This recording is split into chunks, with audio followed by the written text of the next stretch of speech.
Fits and dope addicts are here. Like Guy in Mill Creek, Mill Creek. who says, "Get it right." What? It's Neil Peart. Peart? And if you are a Rush fan, you are annoyed when people say Neil Peart.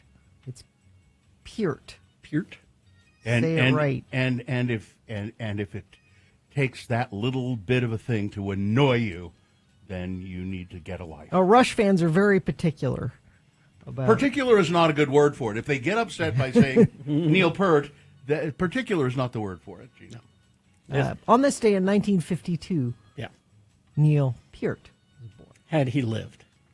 He says of that, or Leifson, the guitar player, what does he say of that song? I just winged that guitar solo. Honest, I mean, I came in, I did 5 takes, then I went out and had a cigarette. I'm at my best the first 2 takes. After that, I just overthink everything, and I lose the spark. Actually, the solo you hear is composed together from various takes. So, You take the best part of Sure. several takes. so you know what? So what in the hell is this song all about? I don't know. I picked it because Neil was happy when he got it right. He said he doesn't get it right very often when he plays it live, but when he does get it right, it makes him happy. That was why I picked that one. It's called Tom Sawyer, and the reason it's called Tom Sawyer is because there's a poem called I Am the Lawyer, and they just riffed off of that. Oh. And I was trying to find the lines from the poem, but I can't. I found the fact that there isn't a poem called that, but I can't find some of the lines from it. I'm getting the feeling that it's not a very good poem, but so people love the Rush. It's funny. I'm never a huge fan, but the second that song started, the first 2 notes, I went, "Oh, Tom Sawyer." Mm-hmm. It's and I didn't spend a lot of time listening to Rush in my life. I don't know. Oh, here it is. I am the lawyer. I am the lawyer. I displaced brute force with merry justice and equity. I taught mankind to respect the rights of others and to... Okay, never mind. Whatever. Yeah. What? That sounds like a nice message. What? No? Well, it's just... Okay. It's more of a... I am the scapegoat to the world. I'm the leader of mankind in every crisis. It doesn't rhyme. This isn't No, a very good It's not poem. really a poem, is it? It's more of a manifesto. It was reprinted from New York Law Journal, May 18th, 1930. And it's a poem, not a poem. It's a poem. It's a poem. Poem. I got poems. So, I was... we want to riff on anything else here? It sounds like you have something you want to talk about. Well, I was just mulling the events of the last couple of days, and I got pretty down about everything, and thought, I don't know if I really want to do this anymore. Mm-hmm. It would be a lot nicer and a lot easier to just stay home and let the world pass me by. Yeah. I've had those thoughts. Yeah. I've kind of sensed that from you, Carrie. Yeah. And I felt pretty bad. But then this morning I started feeling a little better on my way to work because, number one, the Bar X sign was lit up and blinking away. If you don't ever leave the house, Bill, you'll never know if it's on or not. I'll send out my scouts. So the Bar X sign was going, and I thought, okay, that makes me happy. Mm-hmm. That makes me happy. And then the other thing I thought about was puppies. I thought about those puppies again, all those happy little puppies dancing around in our studio, the little puppies that needed to be adopted. They were from that horrible hoarding puppy mill up in the avenues, and they went through hell, and yet shown a little bit of love and a little bit of attention and a little bit of care. Yeah, they don't ask much. They just changed their lives. I mean, they just changed their lives. Well, and having pets, they have no idea what's going on in the world. They're just happy when you walk. Says you. They're just happy when you walk through the door. When you're having Gina, my cat Klaus runs away and hides when I walk in, and then he comes out a little later, and then finally comes up next to me on the couch, and he won't sit on my lap or anything, but he'll sit next to me and allow me to pet him. I keep telling you to get a dog. And then if I stop petting him, he bites me. A dog is just happy to see you. Yeah, all dogs are just great. They're every single dog, right? They're all just terrific. I mean, no, they're not. I've had dogs before. Actually, the last dogs I had, I really liked. I liked them a lot. They were little dogs. But anyway, so that made me happy. The sign and the puppies. But that's fading quickly as I sit as I sit here, and I look at the news, and I would advise you to not go online at all. Don't go on Twitter. Don't go on Facebook, because you're going to be confronted with lies. Yeah. And you're going to be confronted with horrible people. Horrible people. Horrible people who are urging more violence because of the death of Charlie Kirk. And you're going to have horrible people who are celebrating the death of Charlie Kirk. I think those people make me even madder. Now, we just got a text from Todd and that says CNN's reporting they caught the guy, and I'm looking at... Really? Trump, Really? Trump says on Kirk suspect, I think we have him. Well, it's breaking. I'm just saying that's what CNN's reporting. Well, let's So look into it, I'm, and we will see. yeah. All right.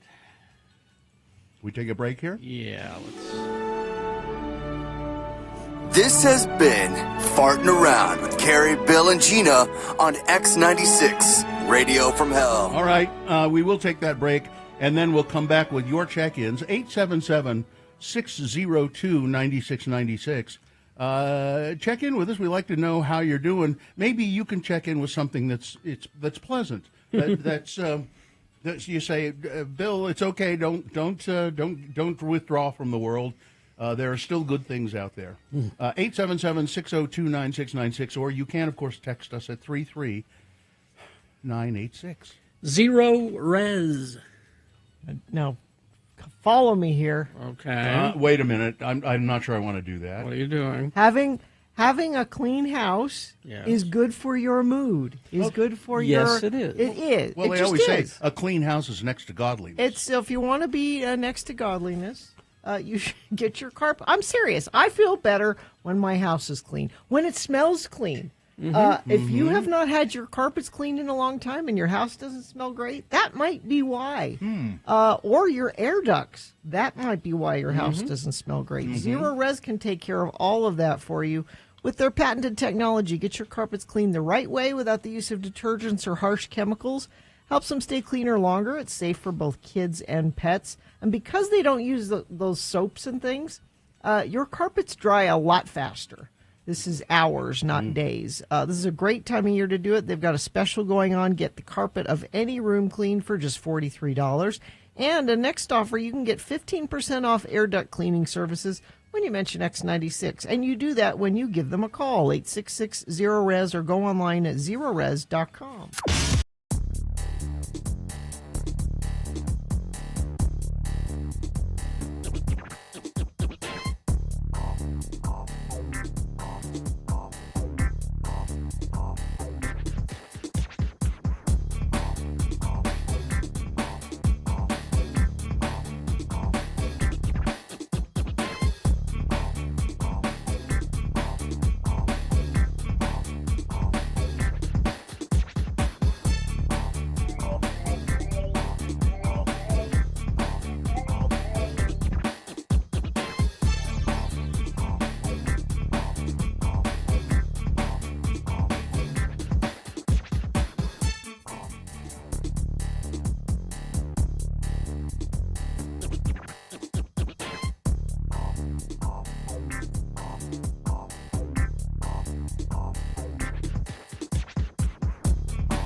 X96. All right, 6:21. Let's get this over with. All right, before we begin the show officially, before we went to break there, Gina said that Todd called, our program director called, and said that they have caught someone they believe to be the person who shot Charlie Kirk. And where did that come from? Well, that came from Donald Trump. Donald Trump, being interviewed by Fox News, said, we've got him. We've got him in custody. Nobody in law enforcement has said that. Yeah. No, there's been no official word of that. It's Donald Trump giving an interview, a self-important interview to Fox News. So just maybe I'll be keeping an eye on this. And maybe they have him, maybe not, but Yeah. I will be sure to let you know if that's the case. All right, do we have a sponsor here? Don't pay for tires and oil changes ever again. Get tires and oil changes for life with every new and used Mazda purchase from Bountiful Mazda. See Bountiful Mazda today for details. The moon is 71.6% of full. It's a waning gibbous moons. It will set today at 1:12 p.m., today being Friday. It's the 12th day of September in the year of our Lord, Jesus Christ, 2025. It's National Policewoman Day. Angie Dickinson? Well, I think police women in general. Oh, okay. Police women. It's a Stand Up to Cancer Day. National Day of Encouragement. Attaboy. You can do it. Yeah, attaboy. Just give them a little slap on the rump and send them on their way. And it's National Chocolate Milkshake Day. Well. Also National Video Game Day. All right. And this is an all-new edition of the Radio from Hell show where the rubber meets the road, starring the lords of morning radio. It's Kerry Jackson right there. Hello, Kerry. Hi. Hi, I'm Bill Allred. Hi, Bill. Hi. Maybe the answer is to just be silly and dumb. Sure. Over there, Gina Barberi. Hi, Gina Barberi. Hi. How are you today? I'm great. That's good to know. Kate, that really is good to know. I said that like I was brushing it off, kind of, but I really mean it. Okay, good. Katie, for short, is our fine producer. Hi, Katie. And Hudson is in there with the dog, Vax, who's waiting to try and catch it. Catch it. Can you? If you go to x96.com/live, did he get it? Yep, he did. He caught it. Okay. All right. Check-ins. At least that's going well. Yeah, he could catch the ball. Yeah. All right. Braden is checking. Hi, Braden. Hi, good morning, everyone.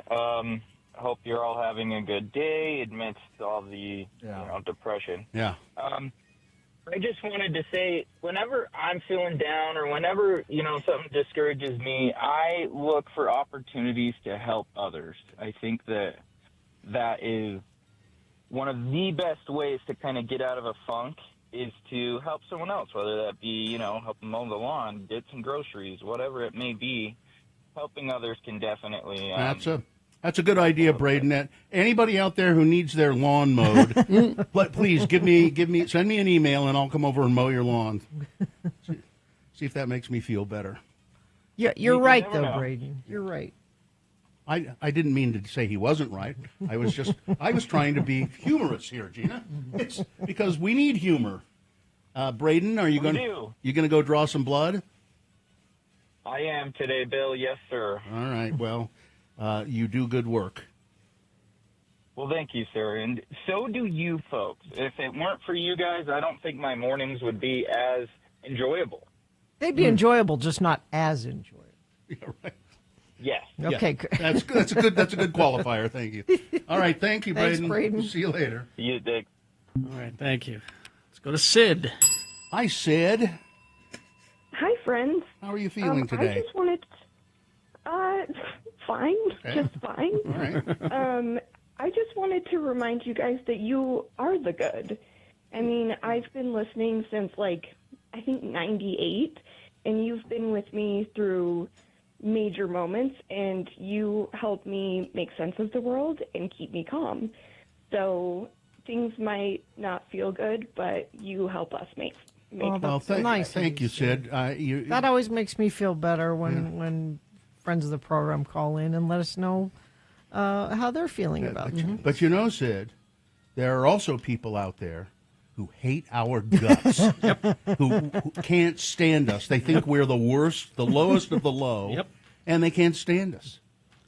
How do we resolve these things? Spite. I don't. Well, spite makes great fuel. So do things out of hate, and you make great things. So I think you just keep going. I don't know. I don't have wise advice, but I just wanted to tell you guys. Well, thank you, and you're appreciated. You're welcome. Thank you. And I too echo Gina. I do like to hear that. Yeah. And then when I hang up, and then I'll think, yeah, but there are people out there who hate us. Thanks, Sid. Thank you, Sid, and congratulations on your marriage. Oh, yeah, you got your married. nuptials. Mm-hmm. Yeah. I did. Thank you so much. Somebody who likes cats, I hope. Yes, very much so. All right. We'll see you later. Thank you. Okay, Let's go to Lisa. Hi, Lisa. Hi, Lisa. In Sugar House. What's up? Hey, good morning. Thanks for letting me listen. I'm the gal that went to Spain 2 weeks ago. You told me to give you a call back and let you know how it went. Yeah, well, set it up for us. Is this your first trip? It's for your first trip to Spain, certainly. First trip to Spain, yep. It was really amazing. I was going over there for a paragliding meet. Oh, that's right. And?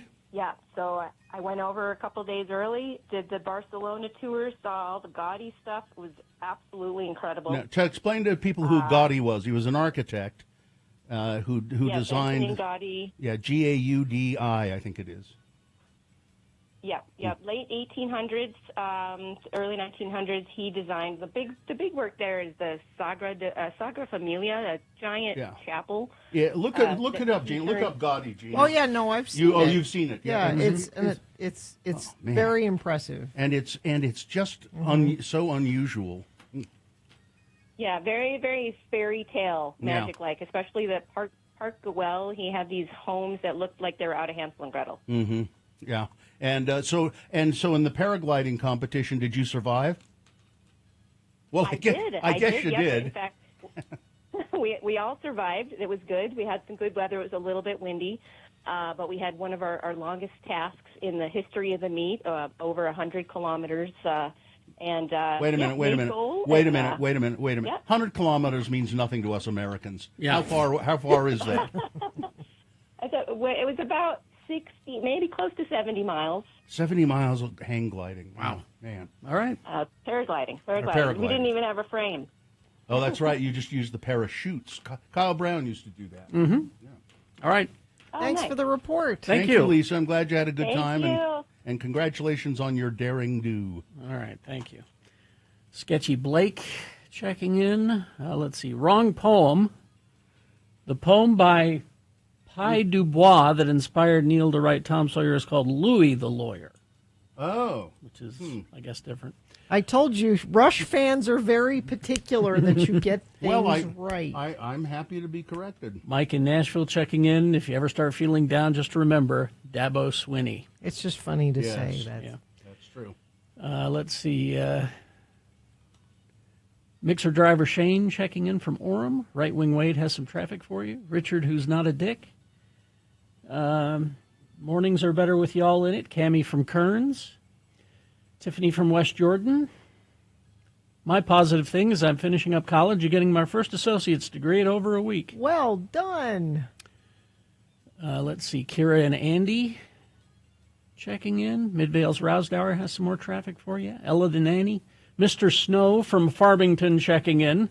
Mr. Snow. You call him Mr. Snow. Gumby checking in. Thanks for the rush. Lee in Midvale. Did you receive any postcards? We got one. Yep. All right. Well, let's continue then. Traffic. Yeah, Right Wing Wade says checking in from I-15 southbound milepost 296, about 80th south, the center lane closed. Thanks. Thanks, Wade, for that. Midvale's Rousdower says I-215 north to the 201 interchange. Looking fine for a Friday. There was an emergency maintenance repair going on downtown. State Street is closed northbound at 8th South in downtown Salt Lake. All traffic must turn right or left onto 8th South while they're repairing that. Crash I-15 southbound approaching 90th South exit in Sandy. The right lane and shoulder are blocked. And a crash at the exit ramp, I-80 eastbound to head south on 5600 West. Traffic is forced into the northbound lanes. Business owners, do you owe $15,000 or more on employment taxes and don't know what to do? McClure and Stewart, your local trusted tax attorneys. Go to McClureandStewart.com today. All right, we're going to take a break, play a song for you. I think we have more on the shooter coming up. I would guess. From what I'm seeing. We'll have that for you on the way. Also, Frank Christ Presents, all coming up. RandLife.com/X96. Local mortgage company, and Rand Life is well, they've helped me with my mortgage. I'm doing some work with them right now. And Rand Life can help you, too. If you want to buy a home, this is what you need to know.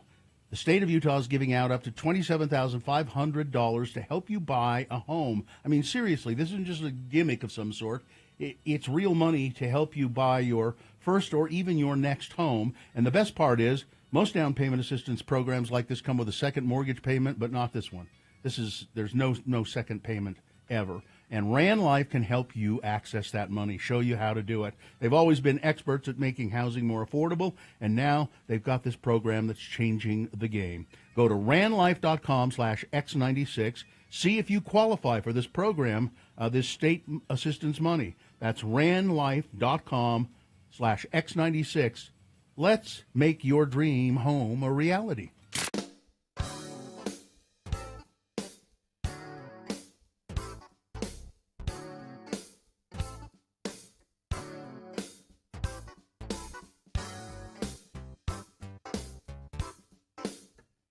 I think it was Hello, Yeah, What? This week, a woman called in and said, I'm having trouble at my job and I don't know what to do. Oh, yeah. Remember? Yeah. I just need you guys to give me, if not even some advice, just bolster me up. Yeah. And she's sent an email. Oh, okay. Hello, Lords. Hi. I called the other morning to ask for help to decide what my next step should be at work. The office manager is toxic. Well, I did take action, and I sent a letter to her manager. I refuse to stay stuck or remain afraid. Work should be enjoyable. Thanks for drilling into me that I could do nothing, or I could look for another job, or I could speak up. I love your show and feedback. You cheer me up every morning. Let the chips fall where they may. Good for you. You know what? You did the hard thing. We'd like the to know. The easier thing would be to have just, done nothing. You did the hard thing. Or quit.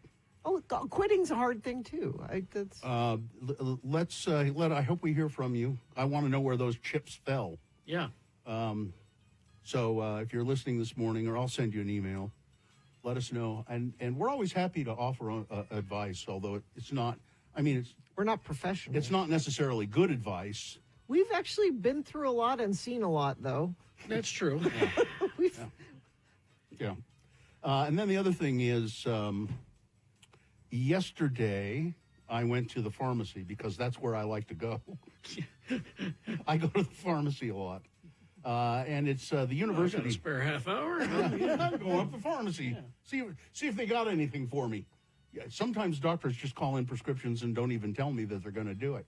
So I go up to the university pharmacy, and you'll remember that I met one of the pharmacists, it was several months ago, who came up to me and said, I'd never listened to your show before. And then somebody here said, well, that guy's on the radio. And don't you know who that is? And I started listening to your show, and I really like it.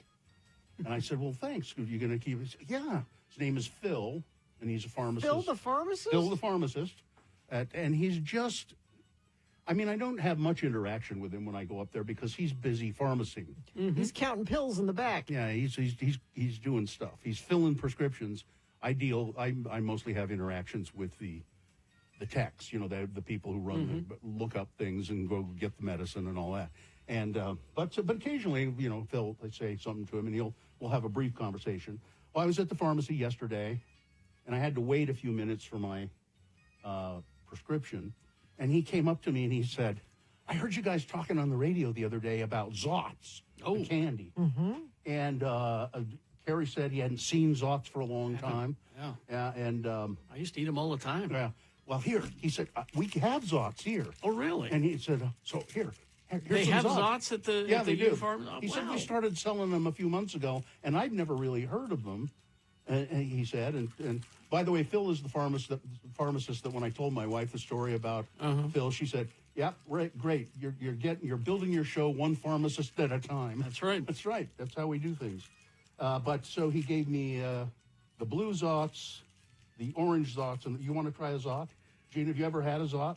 I believe I have. The candy Zots, named after the way the fizzy center reacts when it hits your saliva. Mm-hmm. There's a little fizzy sour sensation, and it's really kind of cool. And here, try them. Just toss me one. Oh, okay. Here, hand me one. Oh, but you know what? We got to have another drink with Jimmy coming up. Is that going to ruin our palate? Nah. It will. No, Yeah, I don't it will. think so. Nah. My palate's ruined anyway. Great. I'm Do having you a have any Zot. taste buds? No. I'm having a Zot. I'm going to have one after Jimmy. The name of the candy is connected to Frank Landry, the person who brought Zots to America, who used to say, "Don't give me the Zots," when he thought somebody was joking. Mm-hmm. Well, the name might also be associated. There's a 1962 film that I remember starring Tom Poston called Zots. I don't remember what the movie's about, but it's a movie called Zots. How do you feel about Pop Rocks? They're kind of the love same Pop thing. I didn't care for Pop Rocks. Yeah. I didn't care for those. But Zots is nice because I'm having a blue one. Oh, apparently Holiday gas stations still carry Zots. Yeah, you see them around. You get them at Smith & Edwards, it says here. But then I'd have to go to Smith & Edwards. So. Now, see, that's a good hard candy taste. And then when you get to the middle, it'll fizz up on you. It's a nice surprise. Yeah. Is this one that if you put it in a Coke, it'll explode? Is that, no, that's is that a Mentos. bad thing to do? That's Mentos. Mentos. I mean, I know Mentos will do it, but I'm wondering if there's just some kind of reaction if you do I this. don't I don't know. I'm not. I don't try things, so I'm not going to experiment with it. You know, and I don't care enough to try it. Are good. Well, like I said, I'll have one. Okay. I'll have one after Jimmy presents us with a beverage. Well, I'll have the Zot, and then I'm going to have a coffee chaser, so I'll be fine.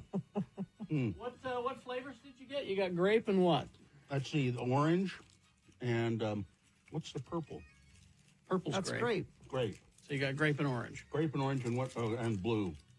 What's Blue is not a flavor. It says it's blue raspberry.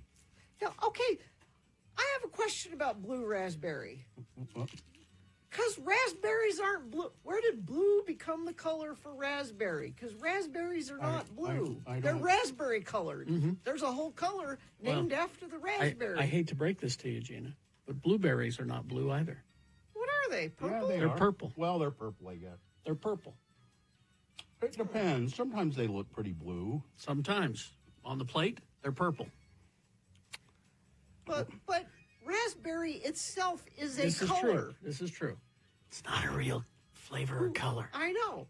It's artificial. Who decided that? Well, let's see. I don't know. The snozberries taste like snozberries. So. Blue raspberry is a manufactured flavoring and food coloring for candy, snack foods, syrups, and soft drinks. The flavor does not derive from any species of raspberry itself. Why doesn't RFK Jr. get on the origins of blue I'm raspberry? working on getting rid of the slush puppy right away.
Ben folds 5 because on this day, it's his birthday. Ah, He's 59 today. Mr. Folds? Mr. Folds. All right. We got big boy news and opinioendo right now. Then right after that, it's Frank Christ Presents They're Fine, They're Just Fine, the Dead Celebrity Game. We'll give you a list of 4 celebrity names. 3 of those celebrities, just fine. One of them, dead. Pick the dead one correctly, you will win. A Radio from Hell chicken bucket. It is a bucket without chicken in it, but it does have a Radio from Hell diner-style mug, a T-shirt, a tote bag, and you still have some of those. I got a pair of roller derby tickets, Beehive Skate Revolution. There's a bout tomorrow night. It's Wednesday on Wheels, where it's all sort of Wednesday, the TV show themed. Oh. It's the normies versus the, I forget, I don't have the information right in front of me. But, they all skate in costume, and it's all, they build sets, and it's pretty elaborate stuff. And they have food there and beverages and all of that. So it's a roller derby tomorrow. If you want to find out more about it and how to buy tickets, if you don't win them, you can go to saltlakerollerderby.org. Nevermore versus Normies. Nevermore versus Normies. Thank you. So 877-602-9696 for the chicken bucket with all the prizes inside. Call, play, win. News brought to you by Master winemakers and experienced wine enthusiasts from around the world gather in the mountains for the annual prestigious Park City Wine Festival, October 2nd through the 4th. Experience the beauty of Park City while sipping on the most incredible showcase of wines from around the world. Plan your visit at parkcitywinefest.com. You must be 21. Well, here's what we know, and Gina's sort of been monitoring this too. Maybe you've got something more than even this. Donald Trump said that a person is in custody in connection with the fatal shooting of Charlie Kirk. And Trump cautioned that his information was preliminary, but then he said, but this is the person we're looking for. Trump offered few details in an interview with Fox and Friends, but he said that a minister who's a member of law enforcement had communicated with the father of a suspect in the shooting.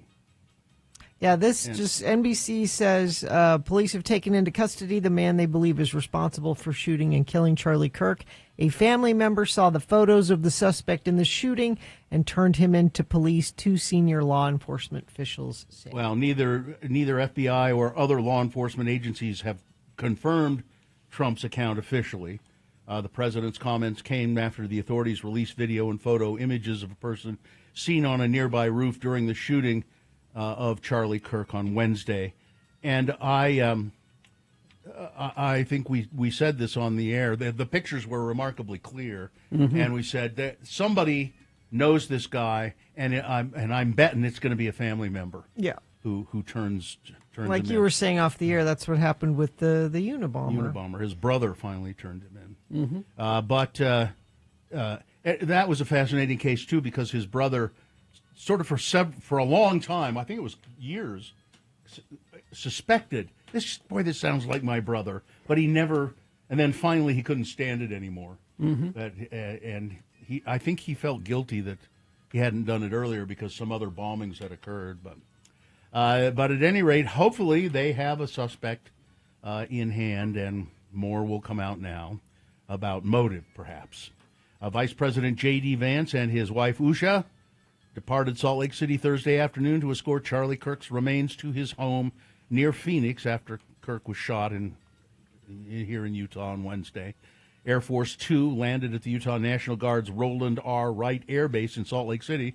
Did you know there was a Roland R. Wright Air Base? Must be part of the Provo Airport? No, it's in Salt Lake. It said. Oh, in Salt Lake. Yeah, so it must be. Is it part of the regular airport here? I don't know. So don't know where that is. But Vance stayed at the base for just over 2 hours, met privately with Kirk's family. The plane was parked out of sight of reporters and several Utahns who had gathered along the airport's perimeter to watch the arrival and departure of Air Force Two. The plane departed with Kirk's casket on board at just before 4:30 in the afternoon yesterday. Donald Trump is saying he's going to award Charlie Kirk, posthumously award him the Presidential Medal of Freedom. Trump made his remarks while speaking at the Pentagon yesterday during an event honoring the anniversary of the 9/11 attacks. I'm not going to make any inflammatory comments. There's a story here, I think this is Fox. Brian Cunningham, it says, remembers being in a meeting talking about the threat of an active shooter on the campus of Utah Valley University. We begged, Cunningham recalled, we begged when I was there, this is going to be an active shooter situation nightmare if you don't give us more officers. Give us more resources, help us put together a plan, and it just wasn't done. One of the other people in the meeting, Val Peterson, UVU's Vice President of Administration and a member of the Utah House of Representatives, we asked Val, Cunningham said, and his comment to me and every other officer in the department that day, it's been 25 years and we haven't had one and we're not going to have one. I looked him in the face and I said, it's not if, it's when. Inside the investigation to find UVU suspect and what shooting scene reveals, the when arrived yesterday, or Wednesday, when the gunman shot and killed Charlie Kirk. UVU spokesman Scott Trotter on Thursday said UVU's police department discussed the security with the Kirk security team before the event, and the analysis was there were no credible threats. It's interesting. The FBI has been, of course, on the scene here. Kash Patel has been in town. And you mentioned this in passing the other day, Carrie. I think it was off the air. And I hadn't really seen much about it, but I found this morning.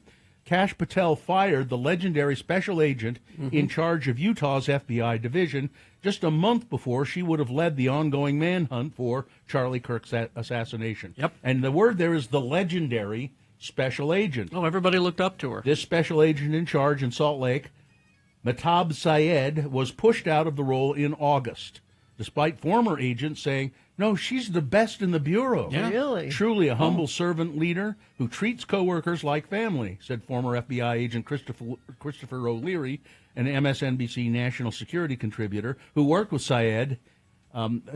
She's legendary, a legendary case agent. She was involved in some of the most significant national security cases of the last 20 years. Really? She was fired just 6 months after she was appointed in February. With sources telling NBC that the reason for her sacking, not clear. DEI.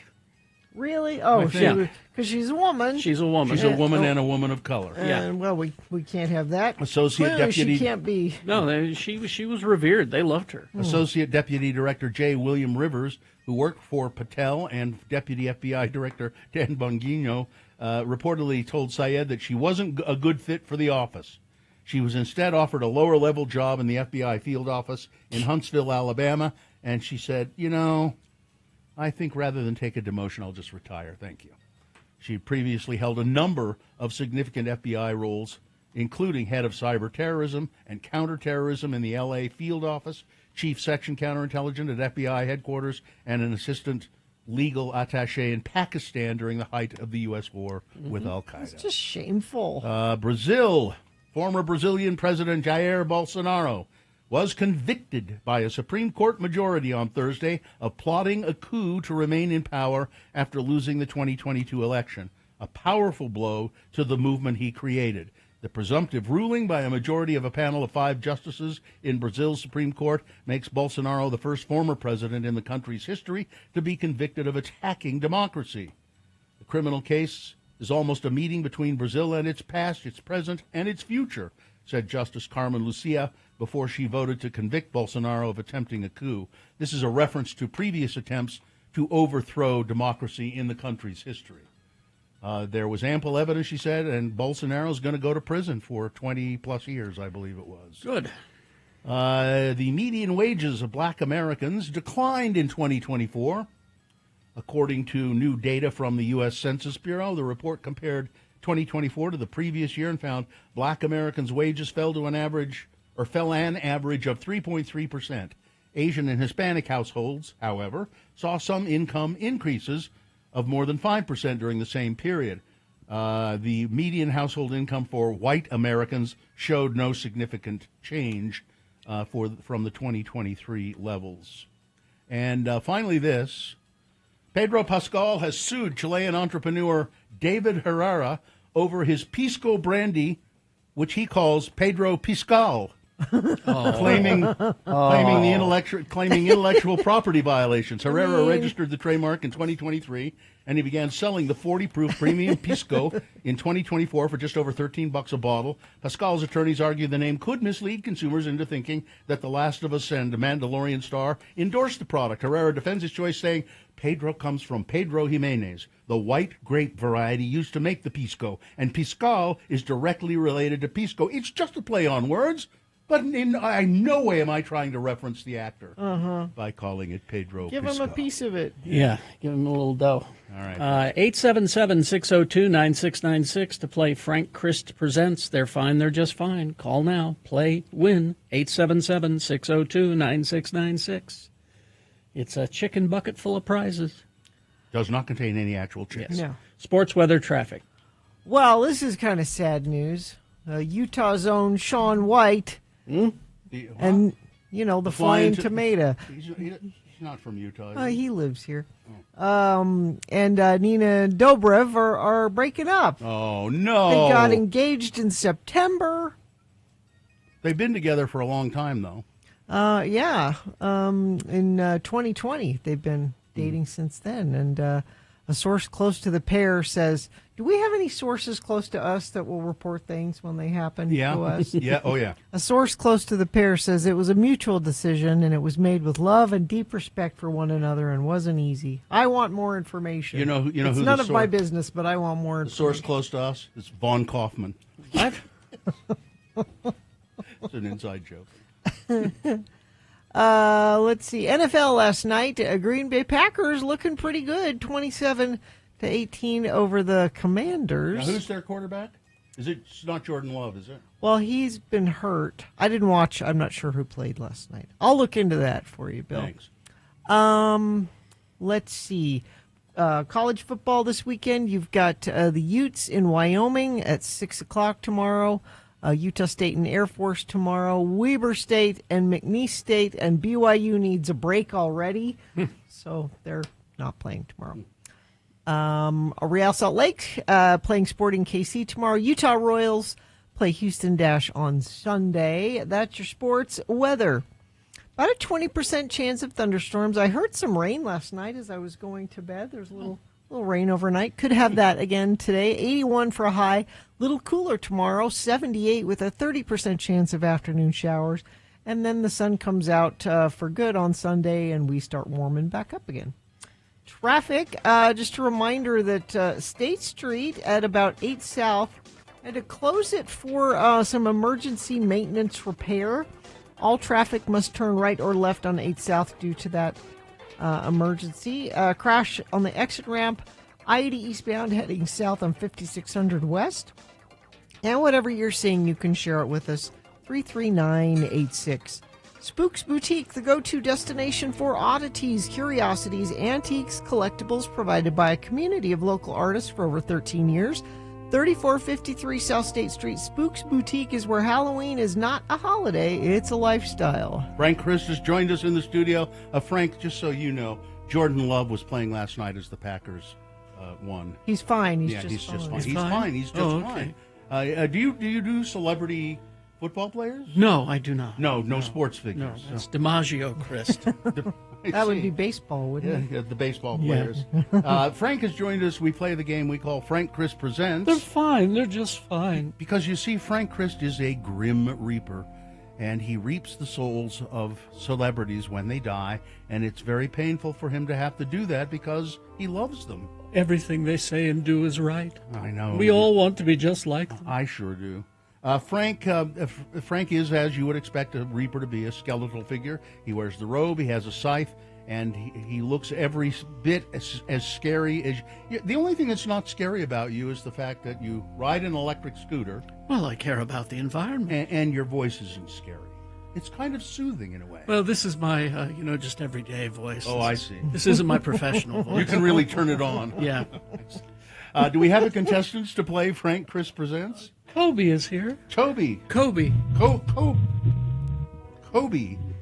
have you got stomach problems? Kobe. Toby?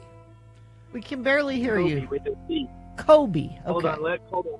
1 second. Okay. Yeah, you're on your Yeah, you were your told car not Can you to. hear me better? Yeah, Yeah. you were told not to do that. Yeah, that's much better. So it is Kobe with a C, correct?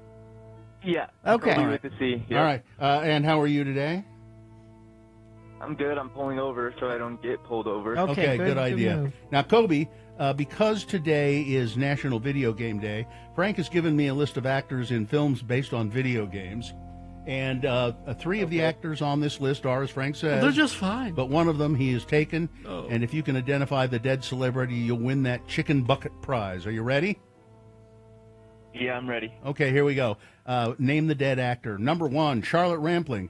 Began her career as a model. Her first film was Georgie Girl, followed by art house films The Damned, The Night Porter. She went on to star in Stardust Memories, The Verdict, Long Live Life, and The Wings of a Dove. Her video game movie, she's in Assassin's Creed. Number 1, Charlotte Rampling. Number 2, Dougray Scott. Scottish actor who appeared in Ever After, Mission Impossible 2, Enigma, and My Week with Marilyn. He was also Moses in a miniseries of the Ten Commandments and a recurring role in Desperate Housewives. He played the primary antagonist in the film Hitman, based on the Hitman video game series. Number 2, Dougray Scott. Number 3, David Warner. He was an actor in the Royal Shakespeare Company. He did movies like The Omen, Time After Time, Time Bandits, The French Lieutenant's Woman. He was also in the film Star Trek V, The Final Frontier, and Star Trek VI, The Undiscovered Country. He was in a movie called Wing Commander, based on that video game series. Number 3, David Warner. And finally, Paula Patton. She made her feature film debut in the comedy Hitch, had roles in Deja Vu, Precious, Jumping the Broom, Mission Impossible, Ghost Protocol, Two Guns and Sacrifice. She was in Warcraft, based on the video games of the same name. There you go, 4 actors, one of them dead. Who is it, Kobe? Number 2. No. No, they're fine. No, they're no, just fine. Grace Scott is fine. Yes. But we always give you a second chance, Kobe, so listen carefully. Is it Charlotte Rampling? Is it Paula Patton? Or is it David Warner?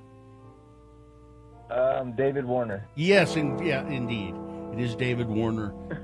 Great actor. He Too died. soon. He died in 2022. I don't know. He was 80, so he had a long. It's always too soon. It is always too. I thought you would say that he was in the movie Tron, based on the video game. But it's not really based on a video game, is it? It's based in a video It's game. about a video game, but it's not based on it. Bill, I wouldn't argue with that's Frank. what- Based No, on that- a book, isn't Don't it? make me use my professional voice. I mean, that's what. I considered it, but then I said no. I was trying to be strict about it. Look, hey Kobe, hang on the line, and Katie will tell you how you can get your chicken bucket. Thanks for playing the game. We appreciate it. All right, I have to go check on Linda Gray, Gina. Oh, no. Oh, I love Sue Linda Ellen? Gray. Sue Ellen is 84 today. Oh, Goodbye, everybody. Goodbye. Bye. Okay, so emergency maintenance on State Street in downtown Salt Lake. All the lanes are closed. They're diverting traffic at 8 South. Not sure how long that will be an issue. If you're having issues, share it with us. Text us 33986. The Daybreak Fall Home Show is coming September 26th through the 28th to the new ballpark at America First Square. Get your home organized and find everything you need to prepare your home for the holidays. Parking and admission are free. More information at thebesthomeshow.com. KXRK Provo, we will take a break after these messages. Sean Means is here to review movies. Stand by for that. UtahAdvocates.com. You know, advocates want you to remember this is a time of the year when, you know, all the kids are back to school now. Please just drive with extra caution when you're dropping your kids off at school. Traffic is really busy, and sometimes it's a cluster when you're at the school, so just be careful. Now, if you've been in an accident and you've been hurt and it's not your fault, the advocates are who you should call. 801-355-5550, or you can go to UtahAdvocates.com and chat online live with an attorney. And you can do this, both the phone number and the chat thing, 24 hours a day. Yeah, and the chat features anonymous. Yep. And it won't cost you anything. Nope, you don't To pay talk to anything. an attorney. You don't pay anything out of pocket. And if they determine you have a case, you don't pay them anything as they represent you and get the money you deserve. So call 801-355-5550, or you can go to UtahAdvocates.com. You deserve an advocate. You can.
623-986. Yeah, like Anthony in, where is Anthony? Somewhere. He's in Layton. That's Layton. where he is. And That Anthony. there's an Anthony in every town, but specifically Anthony in Layton. Layton. Yes. Okay. All right. Sean Means, brought to you by. Live Night Events presents the 2025 Granary Live Concert Series powered by Nightingale College and Murdoch Hyundai. Experience outdoor concerts in the heart of downtown Salt Lake City's Granary District. See the full lineup and get your tickets at x96.com. Okay. Well, he's here. Oh, that's not it. That's not it. There it is. Sean Patrick Means. He's a writer and editor at the Salt Lake Tribune, sltrib.com. And he's also a movie reviewer and critic. You can find all of that stuff at moviecricket.net. And hi, Sean. Hello. You saw Downton Abbey. Mm-hmm. Have you seen all of them mostly? I've seen all three movies. Uh-huh. I have not. I did not watch the show, and we'll get into this. Okay. Yeah, 2 movies this week. We'll start with Downton Abbey, the grand finale. Ooh. So this is the 3rd movie based on the British TV series, and presumably, I mean, with a title like that, you would presume it's the last. Well, you would think, but you never know. You know, how many Final Destinations did we have? Yeah, that's true. How final can that be? 1930, the Crawley family and their faithful servants are in various states of transition. The Great Depression is about to get rolling here. Although the Crawleys, they managed to keep most of their money intact after the crash of not 29. Mm-hmm. But the source of the Crawleys' money is Lady Cora's inheritance from America. Yes. Lady Cora Elizabeth McGovern. She's the rich American woman who married Lord Grantham, Hugh Bonneville, and that's how this all started. Yeah. Her brother comes from America, Henry, played by Paul Giamatti. Yay! Who tells him that the money is in danger, but he's got a plan with this very charming investor played by Alessandro Nivola, who you saw in The Brutalist. Did they put it all in Apple? Is that what they? How charming is it? How charming is this guy? He's so charming that Lady Mary, the Michelle Dockery character, gets drunk with him, and they end up sleeping together when they first meet. So, ooh. That is not the scandal that's threatening Mary's spot as the future head of Downton Abbey, though. It's the fact that she recently divorced, and which gets her uninvited from society parties and such. And so much of the movie deals with this, and whether Lord Grantham, Hugh Bonneville, will let her run Downton Abbey the way she should. Mm-hmm. And then downstairs with the servants, there's lots going on. The old butler, Carson, is retired, but he can't quite, stop wanting to do stuff. He keeps showing up. Yep. Mrs. Patmore, the lead cook, played by Leslie Nichol. She They're married. No, not Mrs. Patmore. No. Mrs. Patmore's married to Mr. Mason, the That's farmer right. in town. That's right. Forgive my ignorance. It's a big soap opera. Forgive my ignorance on this, but is Downton Abbey is the same thing? I mean, is that where upstairs, downstairs occurred? They are separate. They are separate entities. They are separate universes, but it is a similar notion. Okay. Yeah. Anyway, even if you're not a fan of the show, you pick up on the humor and the kindness that both the rich and the servants have for each other. I find it very interesting how they really lean into the fact that the servants are part of the family, are part of the, well, they're not, but they are, and it's kind of strange. Anyway. I've never watched a TV show, so I've now seen all 3 movies. So I do have a general sense of what these relationships are and everything. I tell you, it is very fascinating to watch fan service when it's not your fandom. You can sort of tell when they're doing it. You can tell when they're doing it. You can sort of see how the machinery works, and when you're not emotionally invested in it, you can look back and go, oh, they did that because, like the flag, all the Maggie Smith flashbacks, for example, because of course she's gone now. Both the character. She was one of the best parts. And you can tell that without her, you really do need to put an end to this. Yeah. So how are they? Is Paul Giamatti good in this? Paul's fine. They're all fine. If you're a fan of the show, you're gonna want to see this, of course, no matter what I say. Yeah. But I'm giving it 3 stars, and it's playing everywhere. Now, what kind of a popcorn bucket do they have for Downton Abbey? That would be well. I mean, if they had one of the mansion, that would be very cool. That would be very cool. Yeah. All right. Anyhow, all right. Next movie, The Long Walk. Now, this is based on a very dark Stephen King story, and so we are in America in the near future. after a 19-year war has left a lot of the country in shambles and in the hands of an authoritarian. I should be able to pronounce this. We're going to be using it a lot more later soon. Authoritarian ruler, the Major, played by Mark Hamill. I will say this: as Mark Hamill has gotten older, he's gotten really interesting. This is a cool performance because he is so just sort of gruff and nasty and everything. So the Major oversees this annual contest, the Long Walk, which is sort of like the Hunger Games without all the glamour. Yeah. And you have young men, one from each state, are chosen by lottery to compete, and they have to walk and keep walking and keep walking and keep walking until they're the last one standing. What's the object of this? You get a bunch of money and a wish. They grant you a wish at the end, and you get a ton of money. So you go into this knowing that there's a good chance you're going to die. Yes, and they say all 50 states are represented, but when the thing starts, there's only like 35, maybe 36. So there is a back out grace period before the thing starts, and it looks like and it sounds like a lot of people did that. So you start with 35, 40, somewhere in there. Start. So yeah, day or night, rain or shine, doesn't matter. You walk, and you have to keep a certain pace. 3 miles an hour, and you have a little Fitbit on you that monitors it. And if do you stop to eat or sleep? Nope. Or? No. Potty breaks? Nope. Nothing. Nope. Nope. Nope. You do it on the road. Yep. And there your Fitbit thing goes off, and they say warning, and you get 3 warnings, and then they blow your brains out. Yep. So yeah. That doesn't sound fun. No, really great ensemble cast here. A lot of young actors. You got the kid from Karate Kid Legends. You got the kid from Jojo Rabbit. You got a lot of good people. The two who make the deepest impression, played by Cooper Hoffman and David Johnson. Cooper Hoffman, of course, was in Licorice Pizza. He's the son of Philip Seymour Hoffman, and that apple. That's why I've been seeing him interviewed everywhere. And that apple did not fall far from the tree. He's really formidable. He was good in Licorice Pizza. Yeah. Interesting here is that he has a different plan for what he's going to do if he wins, and he's very determined he's going to win, and he knows what he's going to do when he does. And then David Johnson, you might remember him from Alien Romulus. He was the synthetic.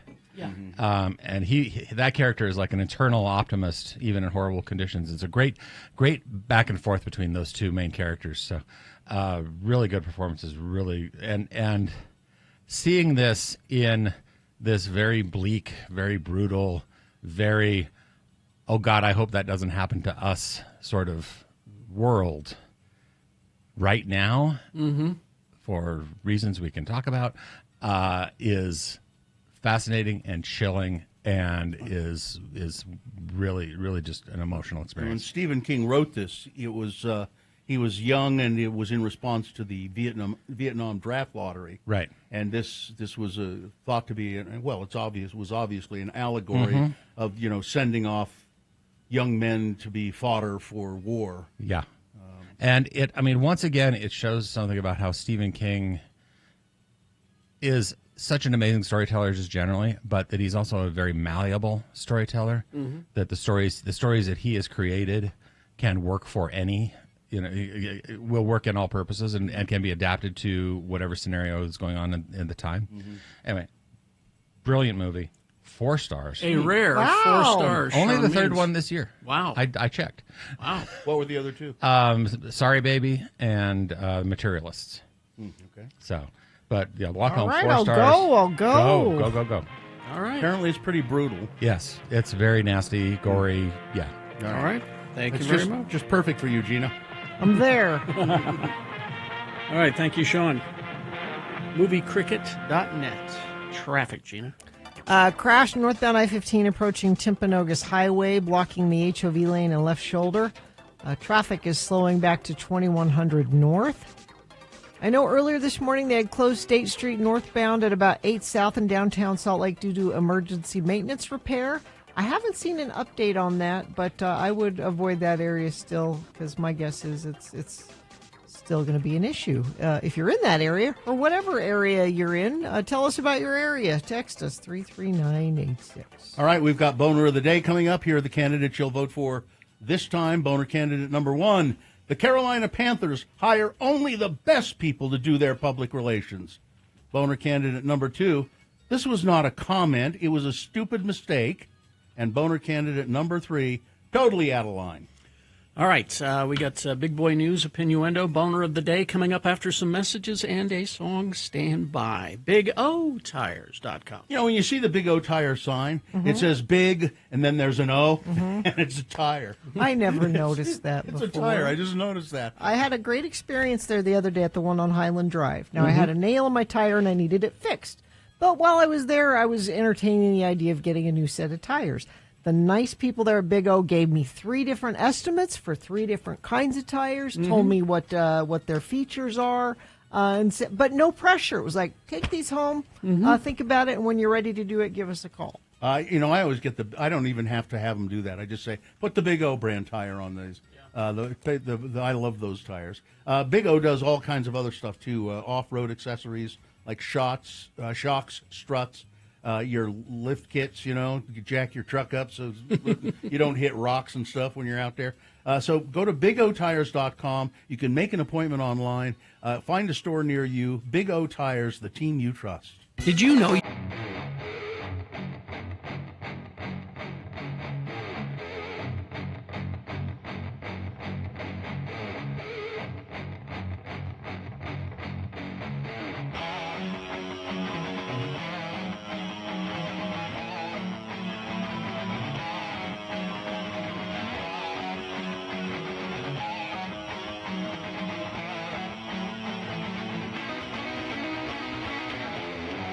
We had a terrific lights, camera brunch yesterday at Squatters. Our guests were excellent.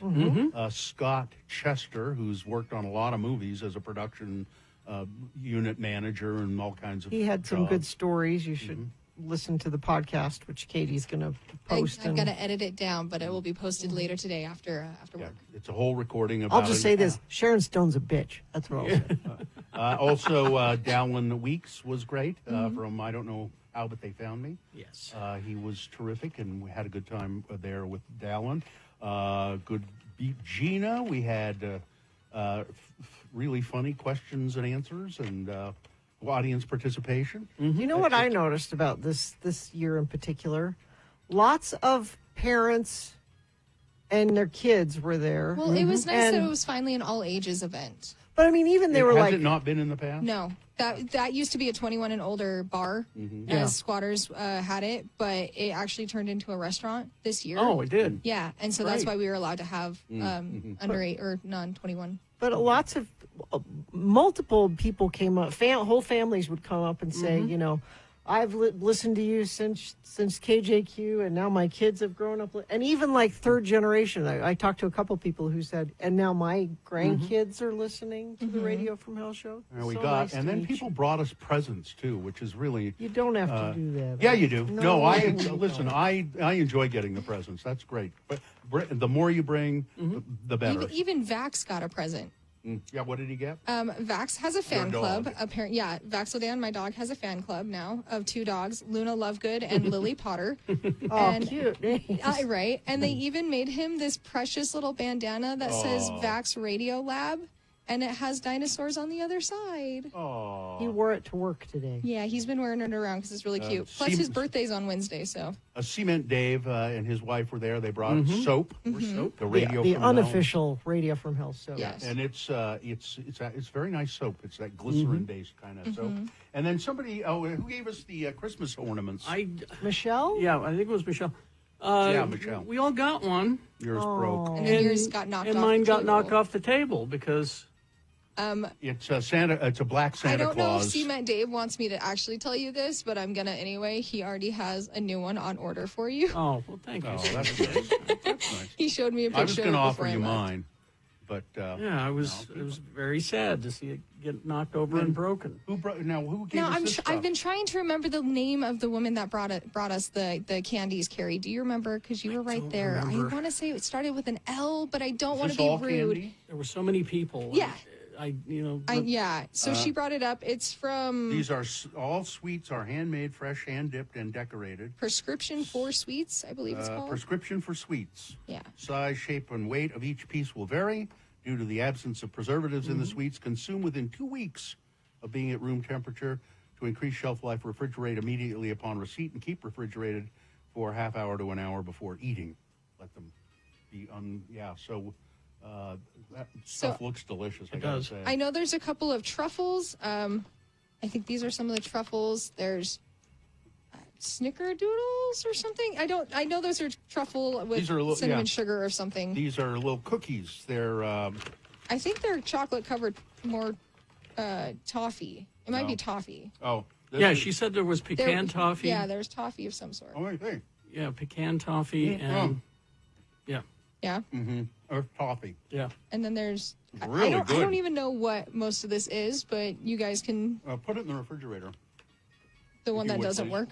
Yeah, what refrigerator are you talking about? The little one. It still doesn't work. It does still work? Yeah. Okay, I'll go throw these in there and cool them down, and then you guys can divide them and take them home. It's right next to the microwave, and I check it every morning. It's coolish. Got it. I mean, I wouldn't put anything in there you want to keep safe.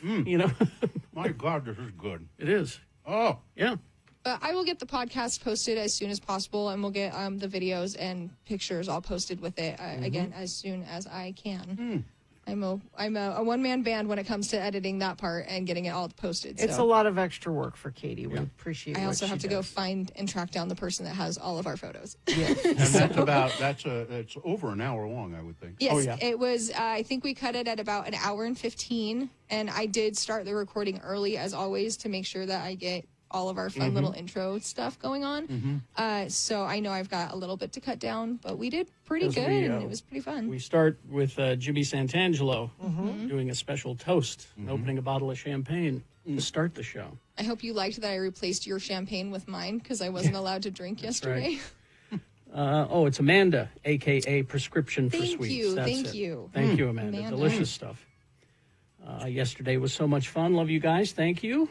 I'm looking forward to the podcast posted, as my wife and I had difficulty hearing upstairs. Oh. Still a great show, though. Thank you. You know, we had like 300 people there. Yeah. There's a lot. And every year we have some sort of technical difficulty. It was pretty smooth this year, but yeah, it is hard to get the same sound everywhere in that room. Mine and Carrie's biggest issue, I was actually kind of working this year, which was kind of amazing. I was amazed at how smoothly it went. Yeah. So Guess we should have turned it up a little hotter upstairs. I'm sorry about that. You know, if that ever happens, just come yell over the balcony at us, and I'll make sure to what? turn. I can't hear what you're saying. Exactly. Yeah. So yeah, extremely successful event, and the chocolate covered toffee's good too. you can eat it all. Yeah. Churro toffee, pecan toffee, caramel marshmallow, heart-shaped chocolate-covered caramels, and chocolate truffles. Got it. Okay. That's what you've got there. Beautiful. So delicious. Give me those. I'll put them in the fridge.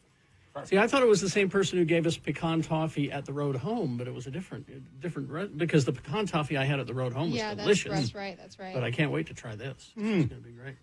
The chocolate one is maybe a little too over the top. And of course, thanks again to Squatters for hosting us. That's a great room to do that show. Because of the upstairs, we can fit so more nice. people in, so you can look down and they had the bar open. Yeah, thanks to Mr. and Mrs. Cement Dave. Georgia loves the soap. And I'm really happy that somebody kept supplying me with Bloody Marys. I don't know who did it, but Pretty sure it was Zach, Nick. Zach got me one, and then Nick. I think it was just Nick who just continued to do it. He knew. He knew. He knew you had a ride. Although I drove Bill, and as I was dropping him off, he's like, "You were a little disappointed you weren't more drunk." I'm not even feel drunk.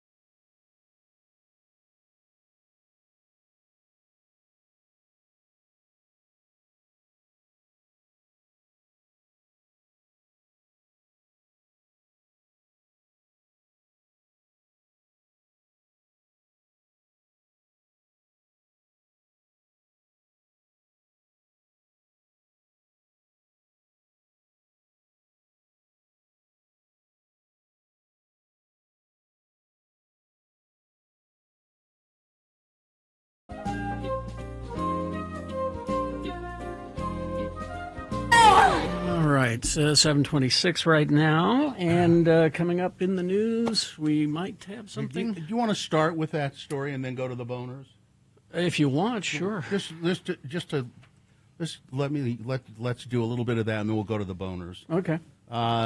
Because apparently, the suspect in Charlie Kirk's murder has been captured and has been identified as one Tyler Robinson, a 22-year-old Utah resident. This is according to the Daily Mail. Law enforcement sources told Daily Mail that Robinson was taken into custody as the alleged assassin who killed Kirk at the rally at Utah Valley University. The killer confessed to his father, who is a 27-year veteran of the Washington County Sheriff's Department. His father then contacted authorities and secured his son before he could be taken into custody. I don't know. I think he just made sure that he was under control. His mother, Amber Robinson, works for Intermountain Support Coordination Services, which is a company contracted by the state of Utah to help disabled people receive care. He was taken into custody at 11 p.m. in southern Utah. I guess that's last night. On Thursday night, the alleged shooter lived in a big 6-bedroom home in Washington, Utah, which is about 250 miles south of where, well, this is written for a large audience. We know where it is. Little is known of Robinson at this time. Officials have not yet released a motive in the shooting. There's a press conference supposed to happen any minute now. So we'll find out more, and then we'll do the boner candidates and see if we have more on that after the boner candidates. All right. 3 news stories. These are examples of bad, stupid, or funny human behavior, and you will decide with your vote of these 3 candidates which one is the worst, which one deserves to be boner of the day for today, September 12, 2025. We'll give you 2 candidates now, a third after the news. Once you've heard all 3, you'll vote. One of you lucky random boner voters will receive... Can't buy it, got to win it. Radio from Hell boner T-shirt. Well, I think I've made the right decision here. All 3 of these boner candidates are somehow related to the killing of Charlie Kirk. Boner candidate number 1, the Carolina Panthers hire only the best people to do public relations. A public relations staffer for the NFL's Carolina Panthers has been fired over it says here, controversial, no kidding, Instagram post about the assassination of Charlie Kirk. Kirk was, we don't need to know that. The Panthers football team communications coordinator, Charlie Rock, reportedly posted a video of Kirk defending the Second Amendment and then captioned that video, "So why are y'all sad? Your man said it was worth it." Oh, really? Mr. Rock also shared a screenshot of the Wu-Tang Clan song, "Protect Your Neck." Not helping. Of course, Charlie Kirk was shot in the neck. The Panthers distanced themselves from the post and fired the employee, Mr. Rock. Boner candidate number 1. The Carolina Panthers, they hire only the best people to do public relations. There's boner candidate number 2. This was not a comment. It was just a stupid mistake, but it was boner-worthy. Mm-hmm. They weren't commenting, but it was stupid. Yeah. A C-SPAN YouTube video posted Thursday misspelled Charlie Kirk as Charlie Kook in the headline, infuriating viewers. The news channel, which is known for covering government proceedings, shared a clip of law enforcement's update on Kirk's murder titled FBI Briefing on Charlie Kook Shooting. Now, it was a mistake. The headline got a fierce reaction, which is also stupid. People saying, "How dare you? There's no excuse for this. This is absolutely appalling. Fire the person who made the title for this video." Well, I might agree with that. It's Kirk, you morons. This is disgusting, somebody else said. C-SPAN intentionally misspelled that name. Prove me wrong. The reaction is as bad as the mistake. Boner candidate number 2. This was not a comment. It was a stupid mistake. All right. Coming up in a moment, boner candidate number 3. Yes, it's related. Totally out of line. Boner candidate number 3 coming up after this. Big Boy News and Opinioendo brought to you by... Master winemakers and experienced wine enthusiasts from around the world gather in the mountains for the annual prestigious Park City Wine Festival, October 2nd through the 4th. Experience the beauty of Park City while sipping the most incredible showcase of wines from around the world, Plan your visit at parkcitywinefest.com. Must be 21. Gina, you've probably been watching stuff over there more closely than I've been able to because I'm blabbing away over here. Yeah. But let me just reiterate, and then you add in. The suspect in Charlie Kirk's murder has been identified as one Tyler Robinson, 22-year-old Utah resident. Law enforcement sources say that Robinson was taken into custody as the alleged assassin who killed Kirk at the rally at Utah Valley University. He confessed to his father, apparently. His father is a 27-year veteran of the Washington County Sheriff's Department. His father then contacted authorities, and it says here, secured his son before he could be taken into custody. Well, if he's a police officer, I think he means, he had to do his duty. Yeah. His mother, Amber Robinson, works for Intermountain Support Coordination Services, company contracted by the state of Utah to help disabled people receive care.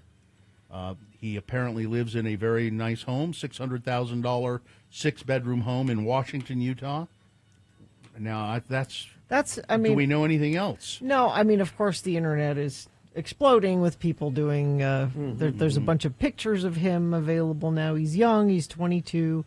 I don't want to pass along any of this because this is probably not verified. Some right and some wrong. Huh? Yeah, but there is supposed to be a press conference. It's starting any minute now. We're going to have Katie kind of listen in on it and see I'll monitor things here and see if any.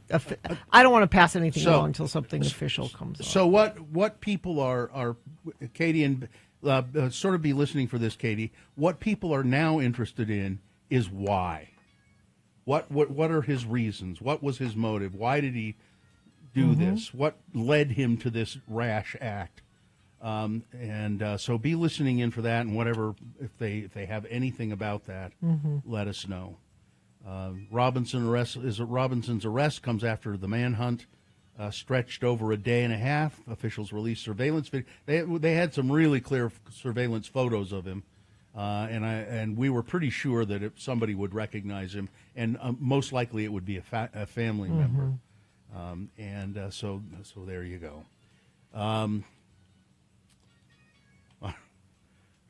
Prince Harry, he made a surprise visit to Ukraine in support of wounded service members. He just popped over and went, surprise, surprise. Harry's representatives confirmed that they were in the capital city of Kyiv on Friday, though they declined to discuss the prince's schedule for security reasons. This is Prince Harry trying to get back into the good graces of his family. And there have been some stories in the news the last couple of days that he's anxious to mend fences with his father and with the royal family, and kind of get back into the whole thing. He and his wife Meghan have this foundation called Archwell, and it donated $500,000 to projects supporting injured children from Gaza and Ukraine. The money was used to help the World Health Organization with medical evacuations and to fund work developing prosthetics for seriously injured young people.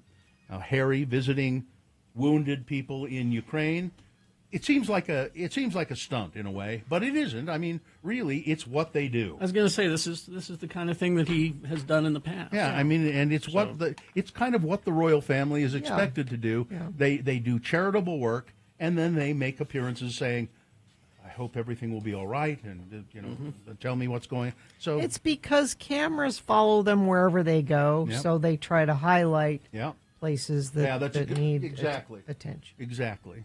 Polish Prime Minister Donald Tusk, what a great name, Donald Tusk, said on Friday that this week's drone incursions into his country's airspace were not a mistake by Russia, despite what Donald Trump said, saying that, it could have been accidental.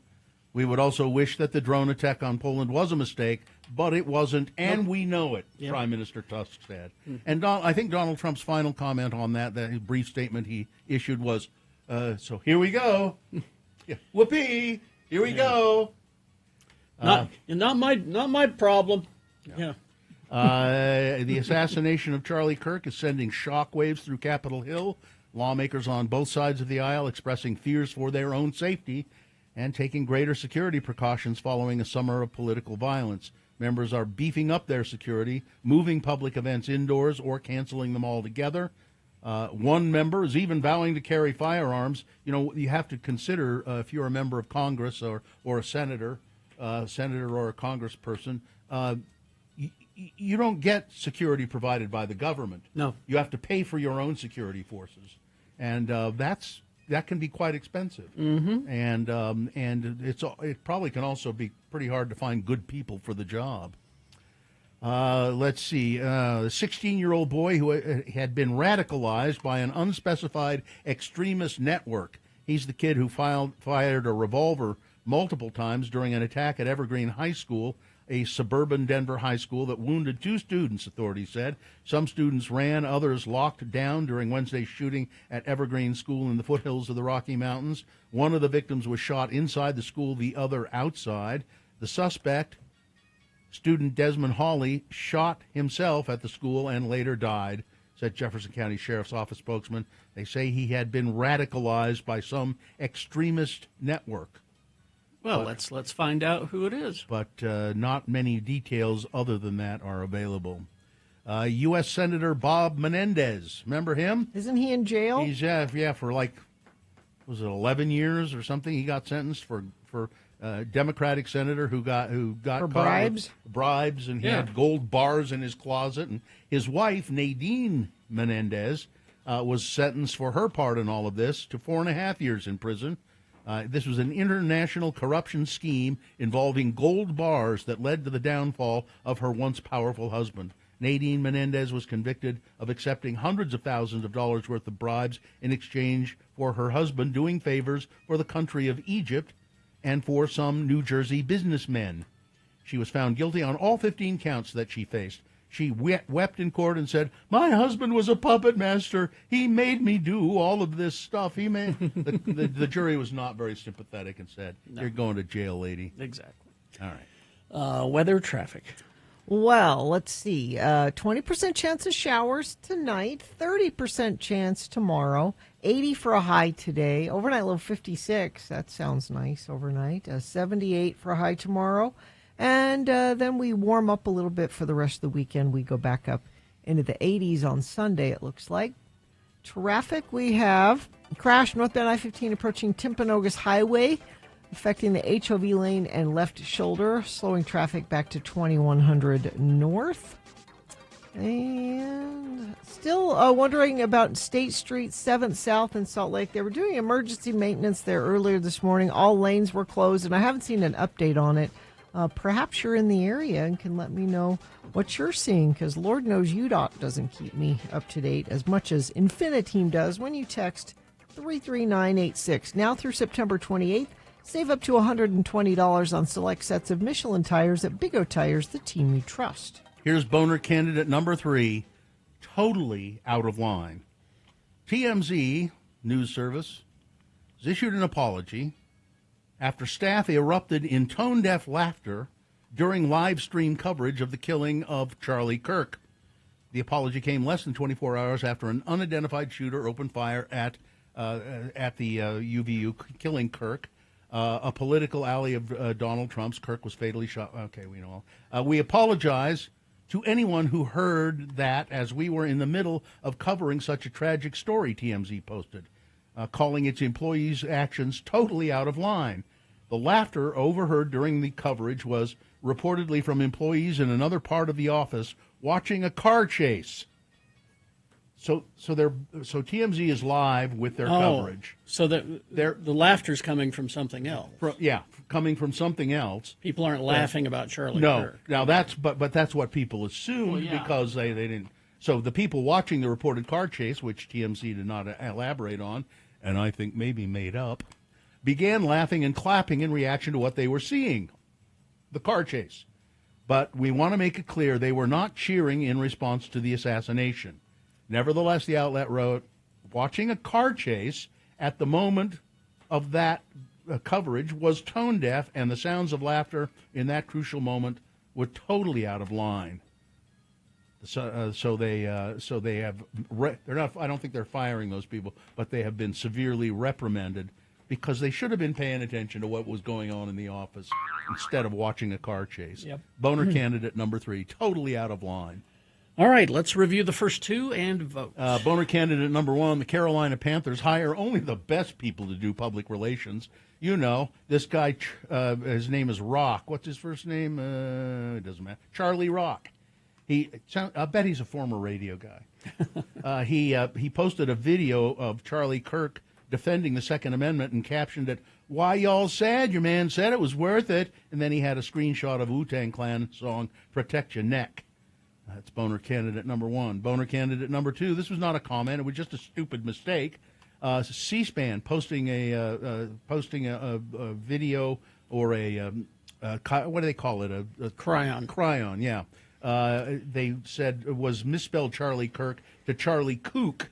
And I've heard numerous news people, particularly right at the first, say Charlie Cook a lot. And, making that mistake. And then boner candidate number 3, totally out of line.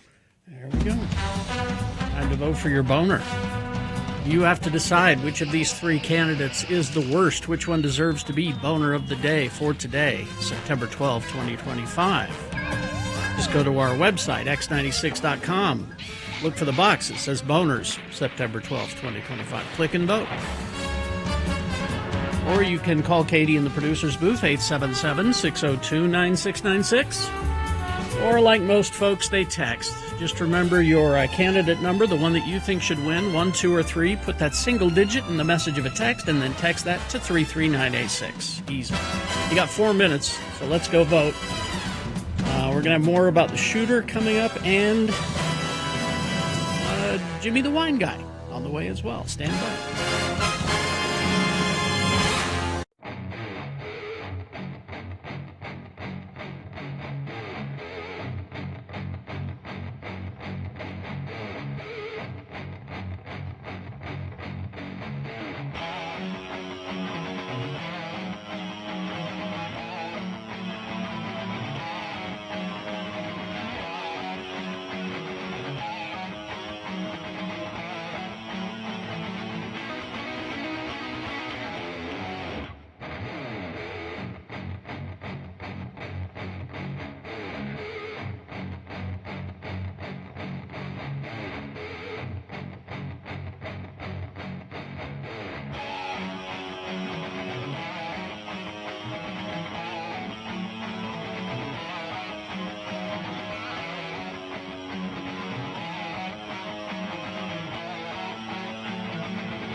X96. All right, 7:48. It's time to award Boner of the Day. And the boner of the day. I just got a message from Katie that I don't understand here. The boner of the day is brought to you in part by, let's see, a falafel. I had falafel last night. You had falafel? Yeah, I feel awful. No, it was delicious. And catch the Hives this Saturday, September 13th at the Depot. Tickets and information at x96.com. You can text Hives to 33986 now to win tickets. Look, catch the Hives. I don't want to catch the Hives. All right, boner voting. So the three candidates all had to do sort of with this whole Charlie Kirk situation, so I didn't know how it would fall out. And I'm surprised that the one that won did win. Boner candidate number 2 won the mistake in spelling, Charlie Kook. Really? Yeah, I thought that's surprising. Although it also, I think maybe they were thinking the people who got outraged by what was a stupid mistake, but got outraged like they'd done it on purpose. Maybe that's what's. But that got 185 votes. Wow. Boner candidate number 1, which is the one I thought would win, got 107 votes and came in second.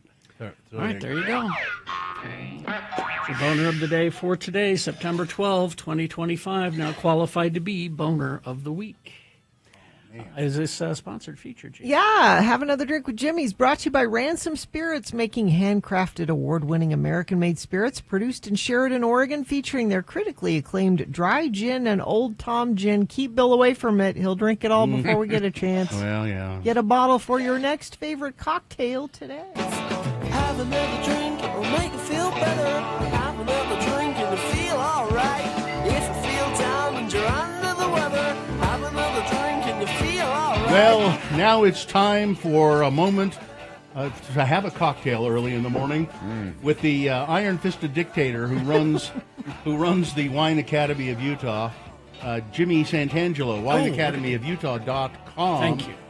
Jim is making up some cocktails here. Now, the gin, Ransom gin. Yes. Let me tell you one thing about gin. My wife says, and I think she's right, and Carrie, you could back up this, different alcohols affect people differently. I used to not believe that. I think it's true because I can drink lots and lots of bourbon, but if I drink, have two or three gin, I go kablooey. Yeah, Sailor Jerry makes me mean. Yeah, that's okay. Keep it Carrie brings the away. pirate out. Yeah, it's we call it Sailor Carrie. And I love gin. I love gin. And I really like this kind of gin too. The Ransom gin out of Seattle. This is a dry gin, and they're using botanicals and essences right out of the local area and region. This is a very highly herbaceous gin. It is. Now, in order for a gin to be a gin, you need a Nutri-Grain spirit. These guys do a lot of malting with their base grain. And so you're getting this already. So let me put it out to you. Most gin producers like their Nutri-Grain spirit, their base to be neutral, a blank slate, so they can build on top of. These guys don't do that nearly as much. They like to have character in the base spirit, and it's that maltiness. And it really emphasizes and supports the herbaceousness that comes out in this dry gin. 19 bones. That's it. $20 Really? in the wine store. There's no reason this gin should be that inexpensive. I've been having an opportunity to enjoy this gin for quite a while. They do batch numbers. This is batch 30, bottle 94. And it's just a handsome bottle, glass topper, delicious contents in there. I've had this with all sorts of cocktails from martinis all the way up tonight. This morning. Before you go on to the cocktail? Yeah. Now they make the Old Tom gin as well. Is it the same price point about? No, it's a little bit more. 34, I believe, and that's aged in Chardonnay barrels, if I recall correctly. And they get that color. And Old Tom typically, traditionally rather, has a little sweet edge to it. But the distillers, I had an opportunity to talk to the distillers last last year at a cocktail competition. The distillers chose not to make their Old Tom off dry because then the mixologist could make it off dry if they wanted. You can't make it off dry. You know, so On you dry. can always on dry. Yeah, you can. First time I ever had right. Old Tom gin was at Hell's Backbone Grill. Oh. And I said I'd like a gin martini, and they said, "Would you like to try this Old Tom gin from kidding. Martini?" I said, "Yeah," and I loved it. So That's what is delicious. this cocktail? So this is the last word. It's a classic cocktail. We have some content there, Bill. You wanted to? The last word was first served at the Detroit Athletic Club about 1915, created just before the start of Prohibition, likely by a bartender named Frank Fogarty. It's one of the cocktail canon's most successful Prohibition-era drinks.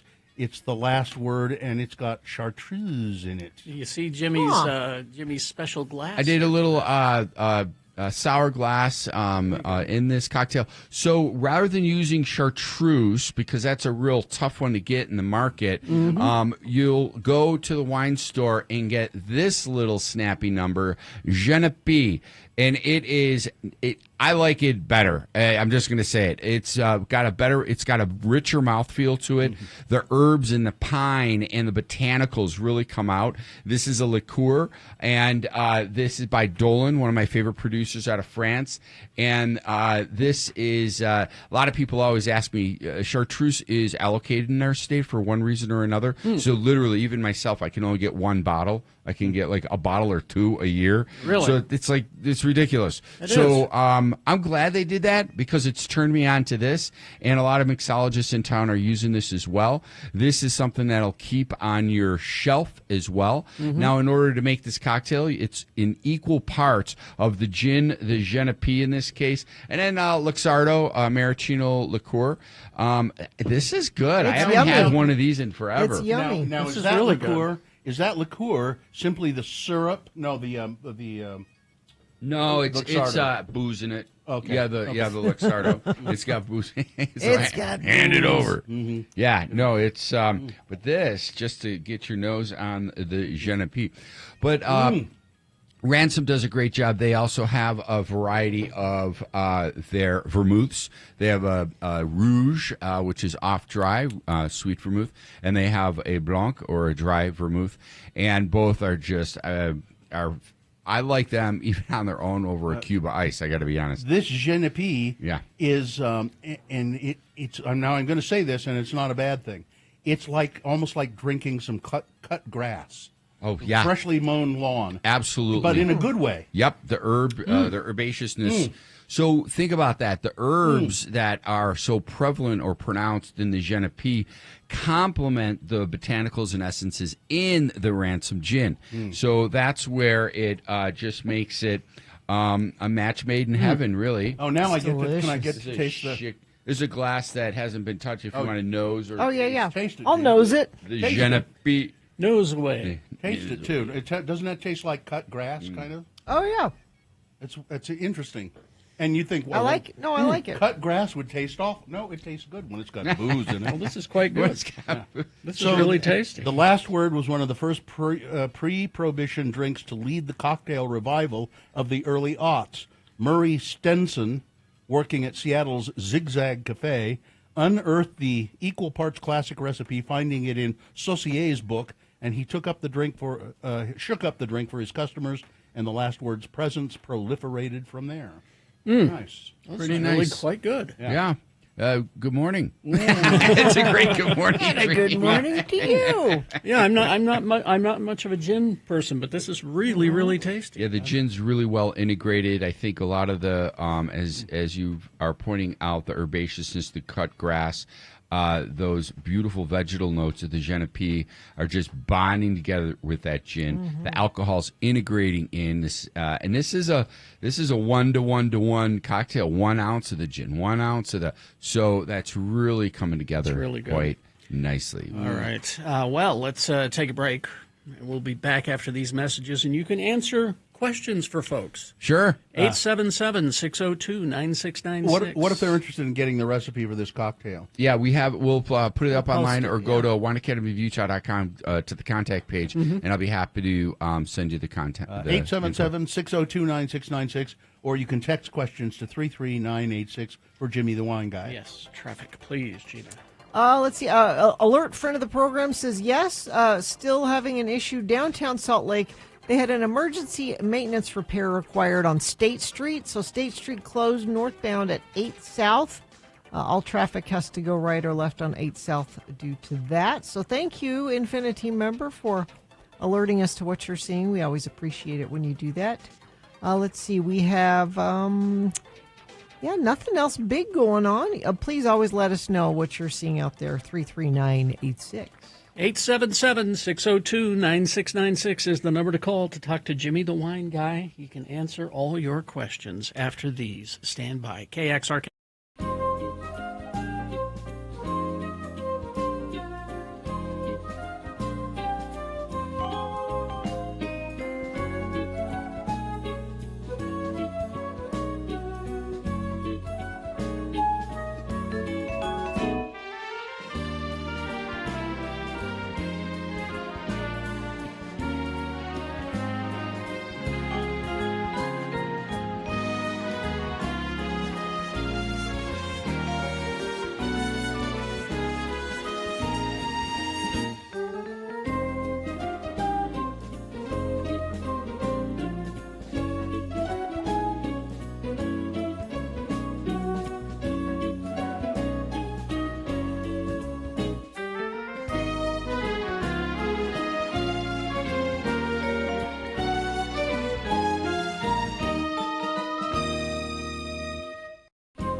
What was that? What was that? It's from Clerks 2. Oh, thank you.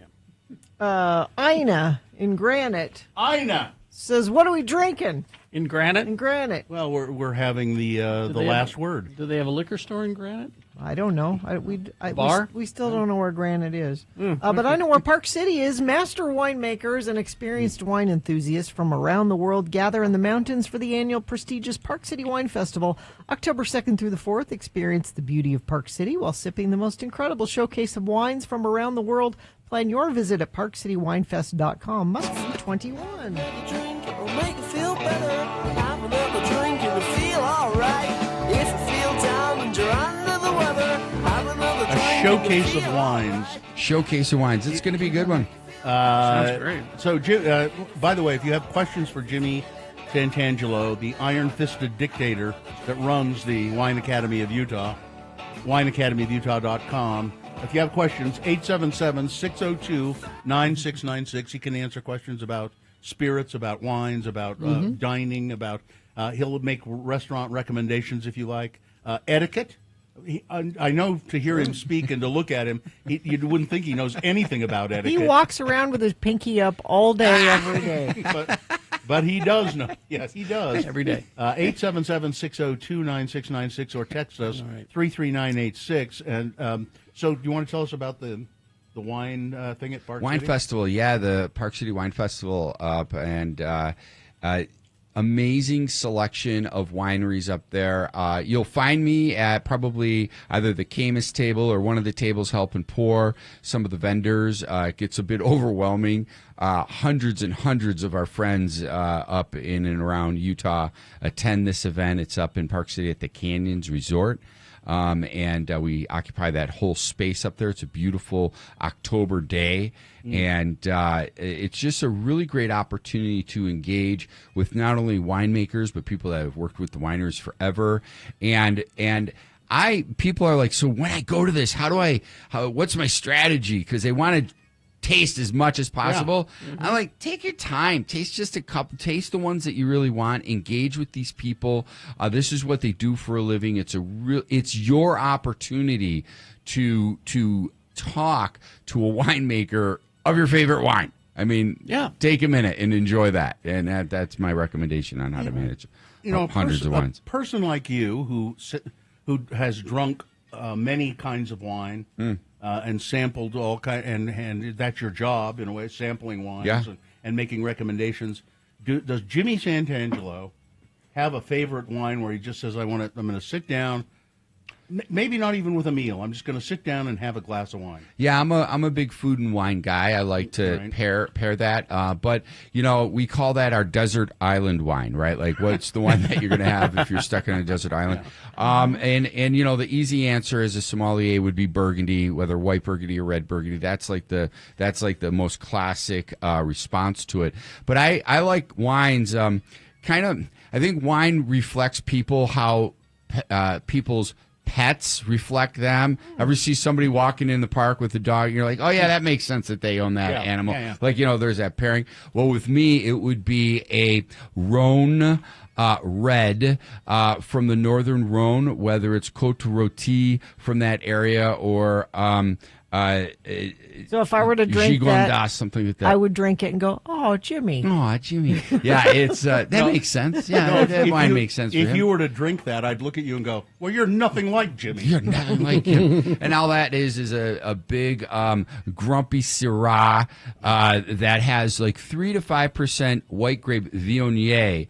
The softness that's blended in with it. And Syrah grape in that area is very adaptable and it plays well in a sandbox with other grape varieties once you get into the southern Rhone. You see, he knows what he's talking about. 877-602-9696 or text a question 33986. We got some text questions here. What is a good whiskey for whiskey tonics? Whiskey tonics. I would go with a blended whiskey, something a little lighter, so you're getting the vanillins out. You don't want to go like with a rye or anything, so I would go with either a blended whiskey or a bourbon-based whiskey. All right. Let's see, Jimmy, I like wine, but it seems like I have an allergic reaction, specifically to red wine. Yeah, the reds. Is there something I should be looking for that can cause this? Yeah, so that typically caused by the new oak and the tannins. So you find that from New World wines. So go after wines from Italy, from France, and you may not get that reaction as much. All right. Let's see. Do you have an all-time favorite cocktail, beer or wine? Manhattan cocktails, my go-to cocktail. He didn't even hesitate. Didn't even, just jumped right in there. Jumped right in. Seasonally, it's the... Oh, somebody missed the name of the gin.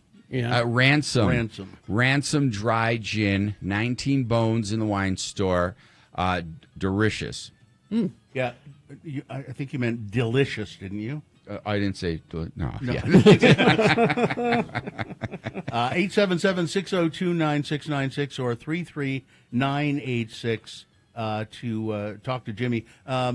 You also have an event coming up in Torrey, right? Yeah, we're going down into Torrey, Utah, Capitol Reef area. It's a yoga trip. You all may remember me going every year to Scotland, our whiskey and yoga trip there, 9-day, 8-night, all-inclusive. Well, now we're bringing it here to Utah, featuring Utah ciders, spirits, and wine down to Torrey, Utah. And also, so we're going to be going to Edda's Place Cidery for a tasting and tour. Nice. And a small bite family-style meal at that.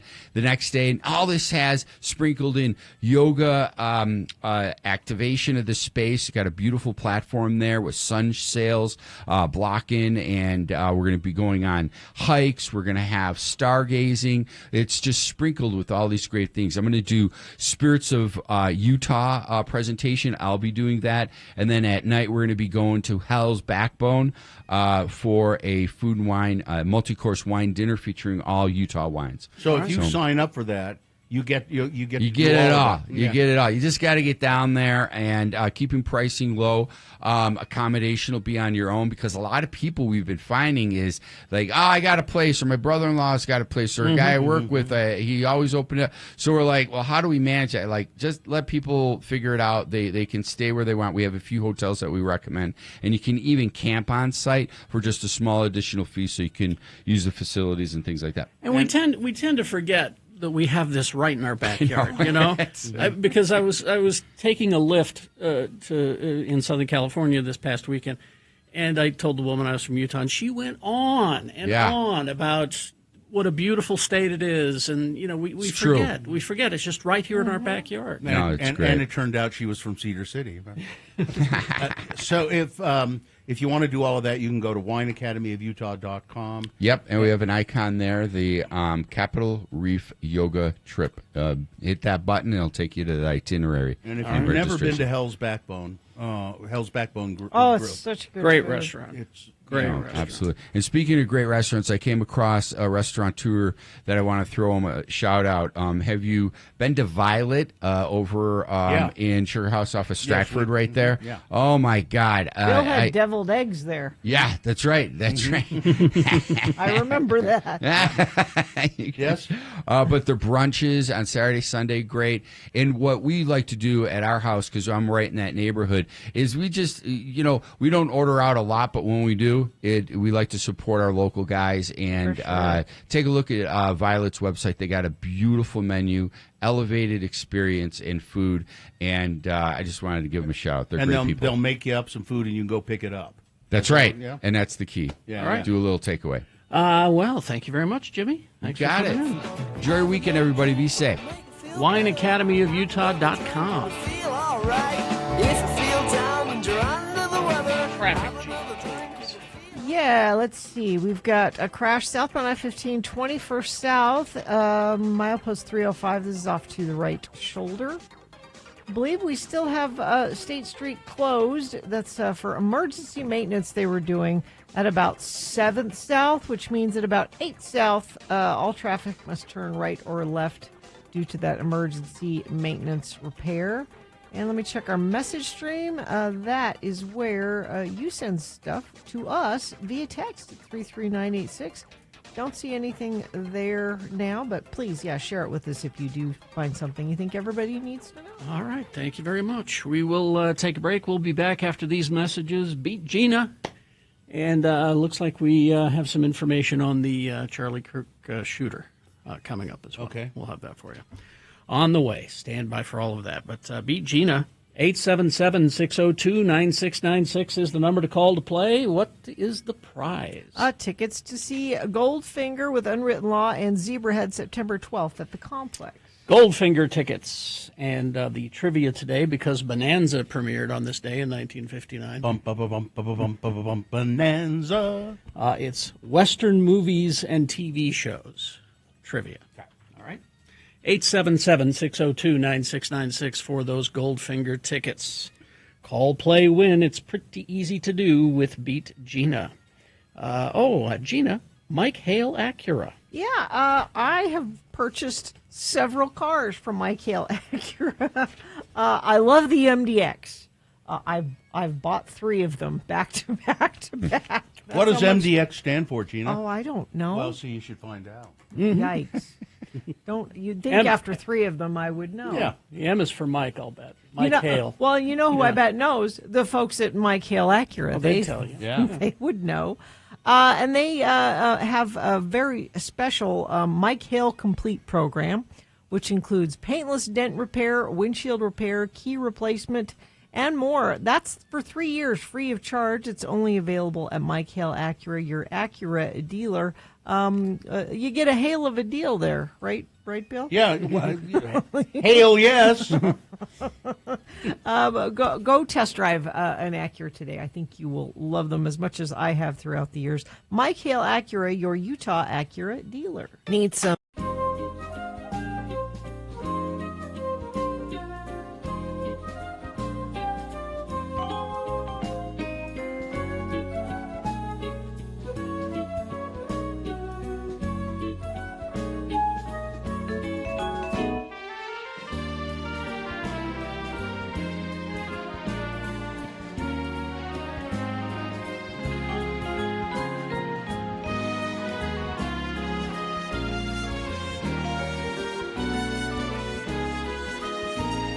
Best question of the week brought to you by X96 wants to send you to Vegas to see Pearl Jam May 18th at the MGM Grand Garden Arena. You can go to x96.com right now and enter to win our web contest. Win a flyaway with airfare, hotel stay, and 2 tickets to Pearl Jam. It's best question of the week, and some weeks we have prizes, and today we have a prize. We finally got in some new Radio from Hell diner style coffee mugs. Nice heavy mug, Yes. Suitable for murder. You could kill somebody with You these. could brain somebody with that pretty easily. And it doesn't show up on camera, but these are cream colored. Yeah, maybe like it looks white here, on camera. I don't know. Does this? Can you tell the Yeah, difference when yeah, you do that? yeah. Yeah, You little can. bit? Yeah. no, the camera doesn't like cream. A little bit. Anyway, there you go. So this person will get this mug. Our best question comes to us from Brandon. It says, hoping to get that sweet mug. And I'm not giving you this mug, Brandon, because you asked for it. It's going to be an anniversary gift for you because Brandon says, as I'm celebrating my 22nd anniversary of marriage today, my question is, has the institution of marriage been cheapened by reality programs? Yes. Like The Bachelor and Love at First Sight, etc., where a wedding is some quick prize at the end of a show without much thought of adding the gravity to it. Is that why divorce has been on the rise, or is marriage simply an outdated practice? With all this asked, I love my wife. I wish us at least another couple of years. Please, for the love of God. I know we can make it another 20 plus out of this. Thank you, us, for letting us listen. 22 years. Well, so we here at Radio from Hell, we're going to spare no expense and give you a mug for 22 years of marriage. If you look up, you know how you can look up anniversaries in every year. You know, it's the gold or the silver. 22 or is mug? 22 is the diner style mug anniversary. Couple of things about that. I was very disappointed when I had my second wedding ceremony. 20. So I don't really know. 20. 27 years ago. Really? I was pregnant at your So wedding. it was- I measure things in Yeah. pregnancies. So I've been married 27 years. You will this next. This July. Yeah. In July. And so I will, and I'm I was very disappointed that there was not a prize involved at the end of that. Prize? Yes. I thought, don't I get a car or something? The wedding is the prize. I don't know. Marriage is. Why get married? Make the argument for getting married. So I could have sex. There you go. I mean, come on, that's. I mean, the reason that where we're from. That right? my wife and I got married, my current wife and I got married, was so that we decided to get married because we said, okay, let's have a child. Because you were living together for a while before that. Yeah. 4 years, 5 years, something like that. Mm-hmm. I mean, we were together. We were pretty solid, but so marriage is. It is a commit. I mean, it is really a commitment. Yeah. It sometimes I think it keeps people together. That when it would be easy to say, "Oh, to hell with this," let's not try to work through any problems. Just to hell with it. Let's just go our own way. I think, but there are people who do very well never marrying. Kurt Russell and Goldie Hawn have never gotten married.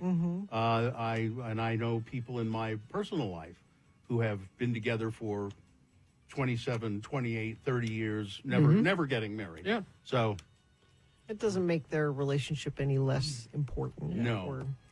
I mean, my first marriage was societal pressure. Because I told her. You kid about having sex. No, not that, but sort of. Because she said we need to get married. And I said, well, we're already having sex. I don't understand. But no, it was societal pressure. It was the people around us. Yeah. Well, you got to get married. And I kept saying, do we have to? But that was the first one. But I think that marriage is what you make it. Sure. Don't let other people define what it is. marriage. It's what you make it. Yeah. So if you, like Kurt Russell, Goldie Hawn is, an extreme. They clearly have a good relationship. Yeah. I mean, essentially in their minds, they're married. They don't have a piece of paper, but in their minds, they're married. Yeah, but look what happened to poor Susan Sarandon and what's his name? Tim Robbins? Tim Robbins. What happened to them? Well, they weren't married, and now they're not together. Okay? If they'd been married, that would have kept them together. No, it is what you make it. It's what you decide get married it is. for the right reasons, Yes. though. Don't get married because your family thinks you should, or your church thinks you should, or you're coming up on your 40s, and you better hurry. I'm just thankful that 27 years ago the state sanctioned my marriage too. Well, here's a text. As a gay man approaching my 9th wedding anniversary, my marriage is very important. And questions, damn these text program, questions about the value of marriage sort of hurt my feelings. Yeah. I've spent my whole life wanting this and not certain I'd ever have it. Okay, see again. It's what you put into it. It's the importance you put into it. Yes, exactly. Marriage therapist here. Conservative values have cheapened marriage more than any TV show has, in my opinion. Conservative values. Just look at Trump. Yeah, why is he married? Yeah. Well, why did he get married? Why did he get married? Well, he's been married many times. I know, but why? Because that's what a person of his generation did. Does he see it as ownership? Well, I think it's just because that's what you do. That's what you do? Johnny Carson got married a lot of times. Because that's what you do. Because you don't. That's when you are in a relationship with a woman that seems to be going, you marry them. Yeah, my dad used to say that. He used to say, I don't date, I just get married over and over. Yeah. That's best question of the week. Do you have a question for us? You can send it in right now. Maybe next week we'll answer it. Maybe you'll get a mug. You don't know. Radio from Hell at x96.com.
8:25. And do we play Beat Gina? I have to give these Goldfinger tickets away. Okay. Let's play Let's Beat do it. Gina. We'll go to... Then we'll get to the news after that. We have some updates. All right.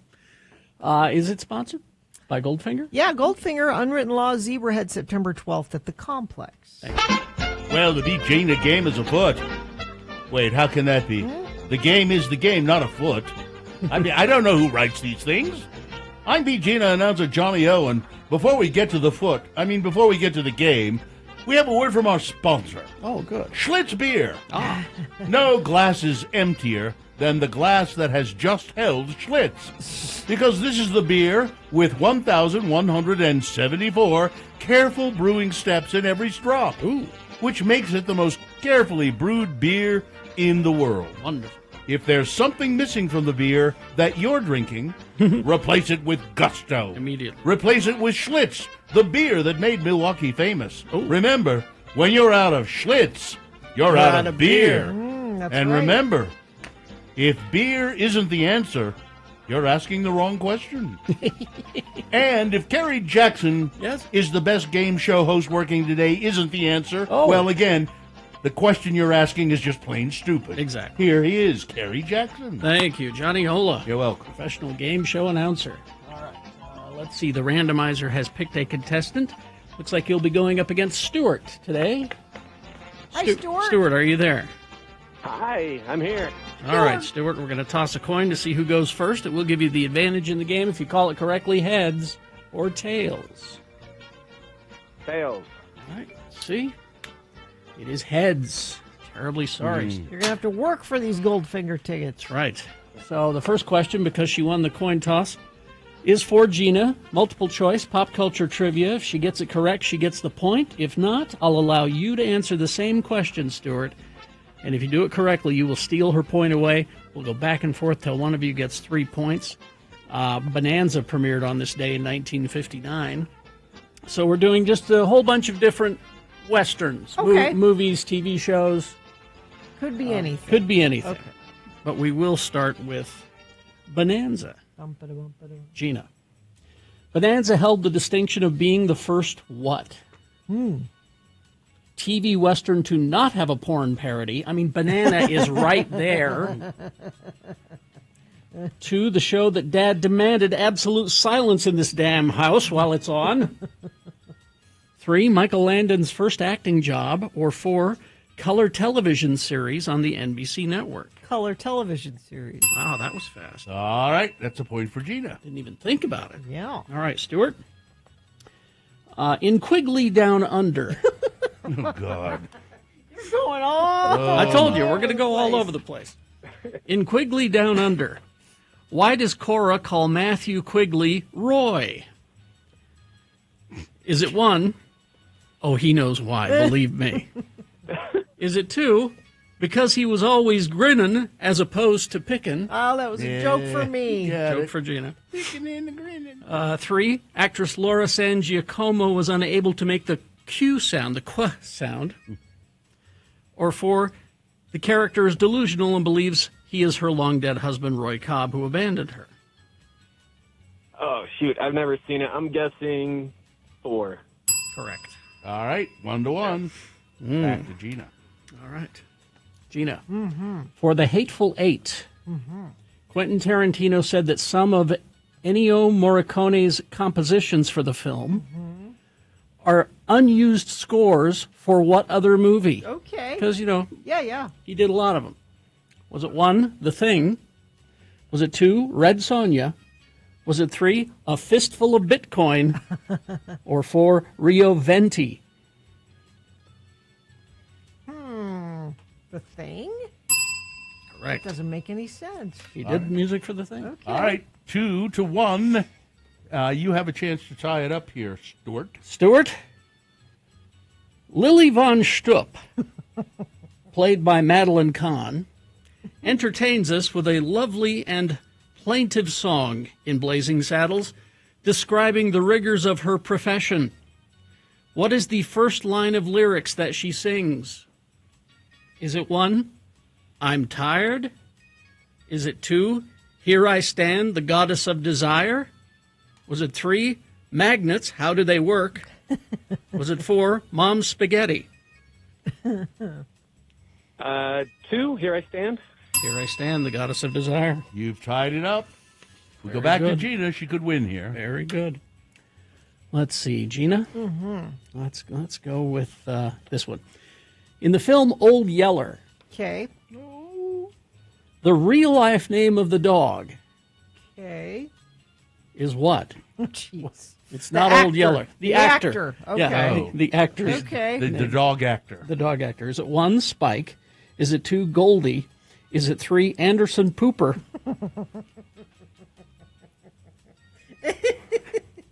Or 4, Diggy Smalls? Goldie. You'd think. Oh, really? Oh, Stuart. Put that in there to You throw can win off. here. Yep. Can I get the first 2 again? The first 2, is it 1, Spike, or 2, Goldie? Wait, she said Goldie. Yeah, right? she said Goldie, yeah. So Spike then. Spike Yeah, is yes, correct. yeah. Wow. You really puzzled that out, didn't you? All right, congratulations. You Way got to go. those Goldfinger tickets. Fair and square. Yes, hang on the line. We'll tell you how to get those. Listen, I've got to get home. Mrs. Zola just called, and she's just popped the top on a Schlitz for me. Nice. All right, big boy news now, brought to you by... Laser Maestro presents Rush only at Clark Planetarium. Step inside Friday and Saturday nights. Feel the power of Rush like never before. Stunning visuals, heart-pounding sound. The legendary music will surround you in every direction. Experience the ultimate Rush tribute. Go to clarkplanetarium.org. Well, okay. Here's what I've gleaned, and if you guys have picked up some more, let me know. Okay.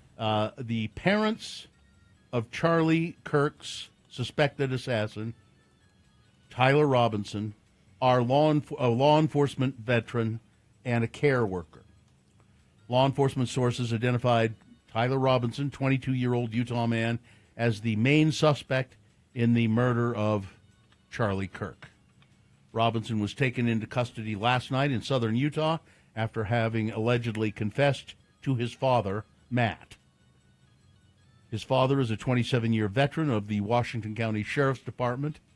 The father then contacted authorities and secured his son before he could be taken into custody. Robinson was a student at Utah State University on a scholarship. His mother, Amber, works for Intermountain Support Coordination Services, a company contracted by the state of Utah to help disabled people who receive care. The family's social media show Robinson, who has 2 younger brothers, enjoying vacations, sharing smiling selfies, including some celebrating Mr. Robinson getting into college. The suspect in Charlie Kirk's assassination. We see nothing out of the ordinary here. Taken into custody. He lives in a $600,000 6-bedroom home in Washington, Utah. One image from Robinson's mother's social media from 2017 showed him wearing a Donald Trump costume for Halloween. He also posed with guns in his childhood, which included an M2 Browning .50 caliber gun. Officials have yet to confirm any kind of a motive for this assassination. Authorities said at press conference late last night, I guess, that Robinson will face the death penalty if convicted. Trump announced the arrest in an appearance on Fox News, where he said that somebody very close to the suspect had turned him in. Officials had offered a reward of $100,000 for information. There's still a press conference going on right now at UVU. Yeah, I'm sure we'll get a. It's still a mystery. Yeah. It's still a mystery at this point. But I mean, I guess if I'm looking for positives, he's alive, so we can maybe learn more. We can ask him questions. We can try to figure out what his motivations were. The young man who asked Charlie Kirk the question right before he was shot. It's named Hunter Kozak. And he says if he could do it over again, he wouldn't ask that question. He stood at the microphone at Utah Valley University's courtyard facing Charlie Kirk. Yet he had no way of knowing the next 16 words he said would change his life. I had been fluctuating between different ones, Kozak told the Salt Lake Tribune. Now that I know for sure, I would have asked a different question. I just would have, 100%. He's since received hundreds of death threats. This is what makes me, like I said this morning, sort of think, why are we bothering here? I just maybe should just sit at home and let this all pass me by, because it's just people want you here, Bill. This kid gets death threats. Come on. Messages labeling him a terrorist, accusations that he's part of some conspiracy or the leader of an assassination plot, all because Kirk was responding to Kozak's ask when Kirk was fatally shot. Now Mr. Kozak says he's stuck hearing his own words repeated across the internet and replayed on major news stations. His phone is flooded with phone calls and messages. It's unusable. His phone is... I can't even use my phone now. Less than 36 hours after Kirk's final moments, that single question has torn Kozak's life apart. He's 29 years old, studying math, education, and philosophy. He made his comments to the Salt Lake Tribune via phone. He asked Charlie Kirk these questions, and people are just giving him... That's why Charlie Kirk was there. Kozak said he said I felt like I had to make it clear I was advocating for peace. It's what prompted him to break his silence to his 34,000 followers. I don't know how to make this video he started. It's been a rough 24 hours. He reveals that he was, as he phrases it, the last person to talk to Charlie Kirk. And it's a 3.5-minute clip where he asks for understanding and he asks for civility, and he tries to explain where his question comes from. It includes a clip of him asking Charlie Kirk, do you know how many transgender Americans have been mass shooters over the last 10 years? Kirk responds, too many. Mr. Kozak says, well, the actual number is 5. Mm-hmm. Kirk says, counting or not counting gang violence. Then there's a pop. Well, I think he says the number's 5, and then I didn't Kozak say how many mass shootings have there been? Yeah. And that's when Kirk said, mass shootings, counting or not counting gang violence. Then the pop of a single gunshot. Kozak told the Tribune he immediately sensed what happened. It sounded like a firecracker, but it was loud. He said he dropped to the ground. His wife, who had joined him at the event, had been filming him from a spot where they'd stood together earlier. I mean, this is just... He's just asking a question. Mm-hmm. And now he's getting... Somebody asked... overwhelmed. I'm trying to get little bits of the press conference. Spencer Cox is taking questions right now, and a reporter said, did he discuss a motive? And he says, I can't answer that right now, which... Means yes. Means yes. Mm-hmm. I'm seeing evidence that he was a registered Republican. Well, his parents were. It's poor. I mean, this, poor Charlie Kirk, obviously, and then this poor guy who was just asking the questions. Said he wasn't trying to be. He wasn't trying to be provocative. No, he said. Again, he was there because that's what Charlie Kirk wants. He said, wanted. He said, I feel like I have a target on my back now. So there you go. Yeah. How about this? What? Noah, the 5-month-old son of Liliana Yanez, has become an internet sensation. Who? Noah. He's the 5-month-old son of Liliana Yanez. He's become an internet sensation because there he is, x96.com/live. He has a what you would say a generous head of hair. Yes. For a 5-month-old kid. That's a lot of hair. He's got lots of hair. He's a cutie. He's pretty cute. Or pretty bizarre looking. It's his mother says it's kind of hard to style his hair because he has so much, and he has a crazy cowlick. She said, while trimming is inevitable, so she hasn't cut the hair yet. He's cute. I remember with my oldest son, we didn't cut his hair forever, and it got so long. By the time he was 2, it was down to the middle of his back. And then people, and then my ex-wife said, "Well, we've got to cut his hair." People keep saying that she's such a beautiful little baby, and I said, "That's okay. That's okay. Let him say that." I thought he looked great with his long hair. All right. Sports, weather, traffic.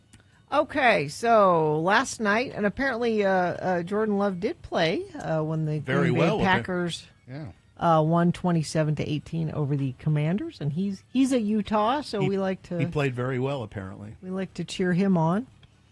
Tomorrow, you've got number 20 ranked Utah against Wyoming. That game is at 6:00. Air Force and Utah State tomorrow at 7:45. Weber State and McNeese State, and BYU's exhausted already. They have a bye. Let's see, RSL Sporting KC tomorrow at 7:30, and the Utah Royals play on Sunday against the Houston Dash. That's your sports. Weather, about a 20% chance of thunderstorms later this afternoon, high of 80, so that'll feel a little bit cooler than yesterday. Even cooler tomorrow. We'll dip down into the 70s with a 30% chance of showers. Then it looks like by Sunday we're back up in the 80s, 82, 80 on Monday expected, and the chance of thunderstorms looks to be less as the weekend goes on. Traffic, let's see what we have here. Crash southbound I-15 6 north, milepost 309. Southbound I-15 crash right shoulder 21st south.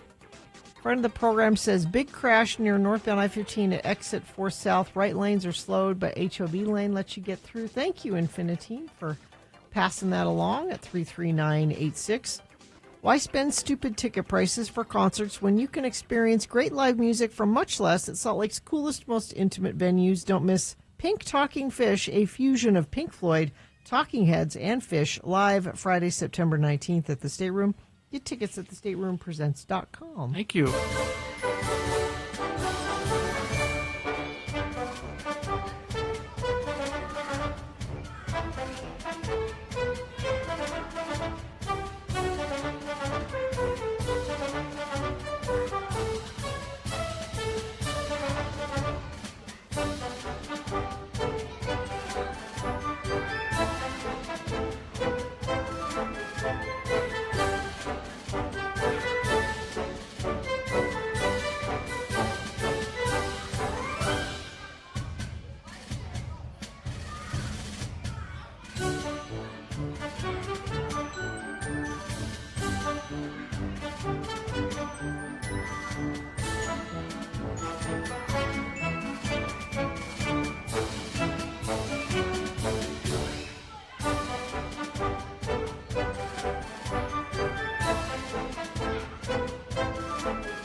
X96. All right, it's 8:49. Well, we're gathering some more information about this whole situation, and we'll bring that to you in a bit. But right now, it's time for something a little more uplifting. Please. Well, okay, here are two things uplifting. Okay. First of all, first thing to uplift you, when we say we hear from so-and-so in Granite, and then we say we don't know where Granite is. Right. Granite is a small township between Sandy and Cottonwood Heights. Okay? All right. Doesn't that make you feel better to know that? Okay. Yes. And then the other thing that will make you feel better is an email of interest. Yes. Is it of interest? Oh, yes. Okay. Email of interest. Hello, Lords, it Hello. says. This is Casey Jackson. I'm the bass player for Folk Hogan. We're currently on tour in Europe, and I'm writing this from the balcony of our apartment in Vienna, Austria. Well, that's cool. See attached photo. Oh, I should have sent that to Yeah. Katie. It's probably too late. Yeah. Oh, wait, she might have it. Maybe so. It did come to Radio from Hell at x96.com, Katie. Yeah, she's digging it up. So this morning, I tuned into Radio from Hell for some familiar, comforting voices, and I wasn't disappointed. I am so grateful for the sense of reason and comfort that your show brings, especially with everything happening back home, stateside. It helps more than you know to hear your voices. As we travel, conversations inevitably turn to politics. Oh, there he is. That's Casey Jackson, and that's the Hi, balcony, Casey. sitting on the Wow, balcony that's beautiful. of his hotel in, where did he say, Austria? Vienna? Yeah. Oh, Vienna. So as we travel, conversations inevitably turn to politics, and people ask us about the current situation in the U.S. Honestly, it can be difficult and sometimes embarrassing to explain. Yeah. But being abroad for the first time has also given me a new perspective.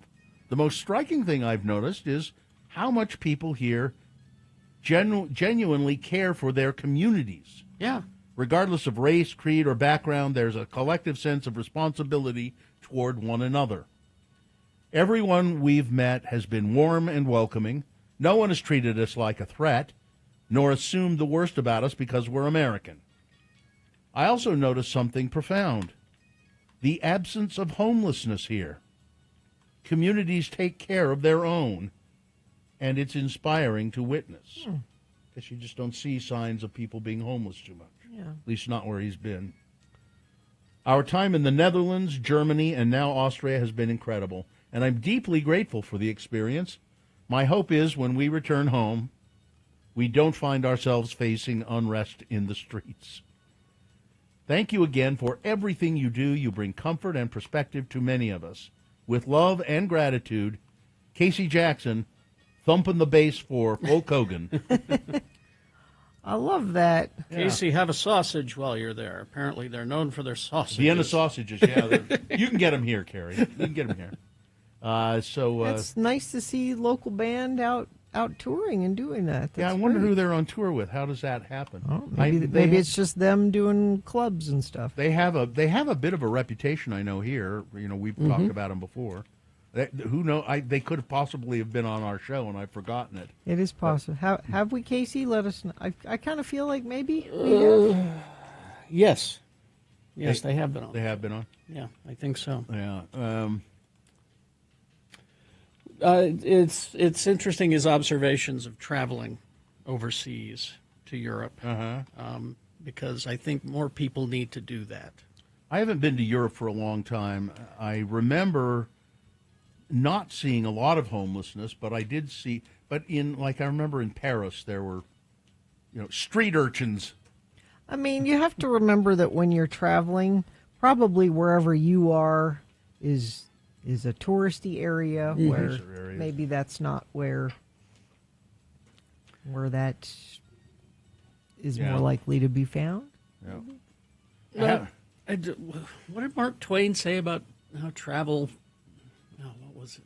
You want me to find the quote? Would you? In Innocents Abroad, probably. Something about Hold, please. It's one of the best things that you can do. Travel is fatal to prejudice, bigotry, and narrow-minded. That's the one. There you go. That's the one. Which is why I think more people need to travel. Mm-hmm. Yeah. Well, it is true. You see, except for in France, Broad, wholesome, charitable views of men and things cannot be acquired by vegetating in one little corner of the earth all one's lifetime. Mm-hmm. Mm-hmm. Now, it's not. It's difficult for everybody to travel like that. Well, it is. But travel outside of Utah. How many people have you met that have never even left the state? A lot. Mm-hmm. I've traveled a lot in my life, and now I feel perfectly justified in going home and letting life pass me by. Will you stop? You've been saying that all morning long. Well, it's the way I feel. It'd be a lot easier. How many people have we heard from today that say, "I appreciate that you're there"? When I'm in Vienna or when I'm going to work, I listen to your show and I appreciate it. Don't be discouraged, Bill. Well, it's hard not to. I know it's hard not to. I really, one thing that's just made me so discouraged yesterday was the people who are somehow, reveling in the fact that this guy got shot. And making all yay and oh and hooray and all. That's disgusting. And it's just awful. It's just awful.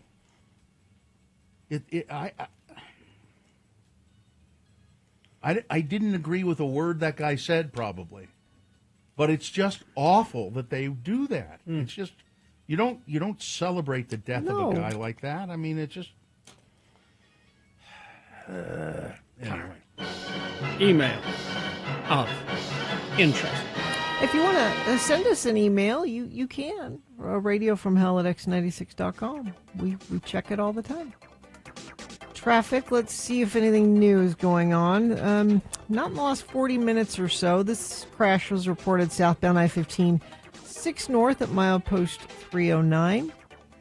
I'm looking at the UDOT cameras. Everything looks like it's moving pretty smoothly. If you're downtown Salt Lake and can let me know if State Street is still closed at 8 South, there was an emergency maintenance repair happening, and UDOT hasn't updated it in a bit, but maybe you're in the area and can text us and let us know what you're seeing, 33986. Haster Games for board games, Magic the Gathering, Pokemon, miniatures, dice, paints, and more. Haster Games, 6831 South State or hastergames.com. All right, KXRK Provo. We will take a break, play a song, and after that song, it will be the Boner Recap game.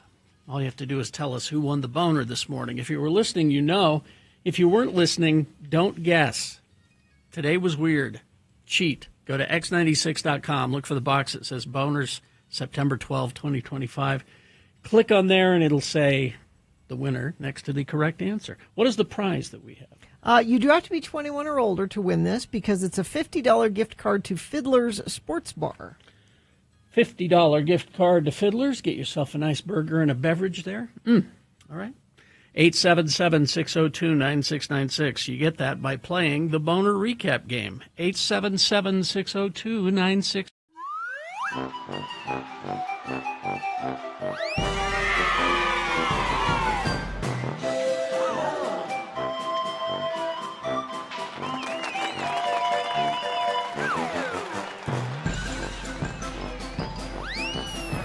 You want to tell your hitchhiking story here, Bill? Oh, I guess, yeah.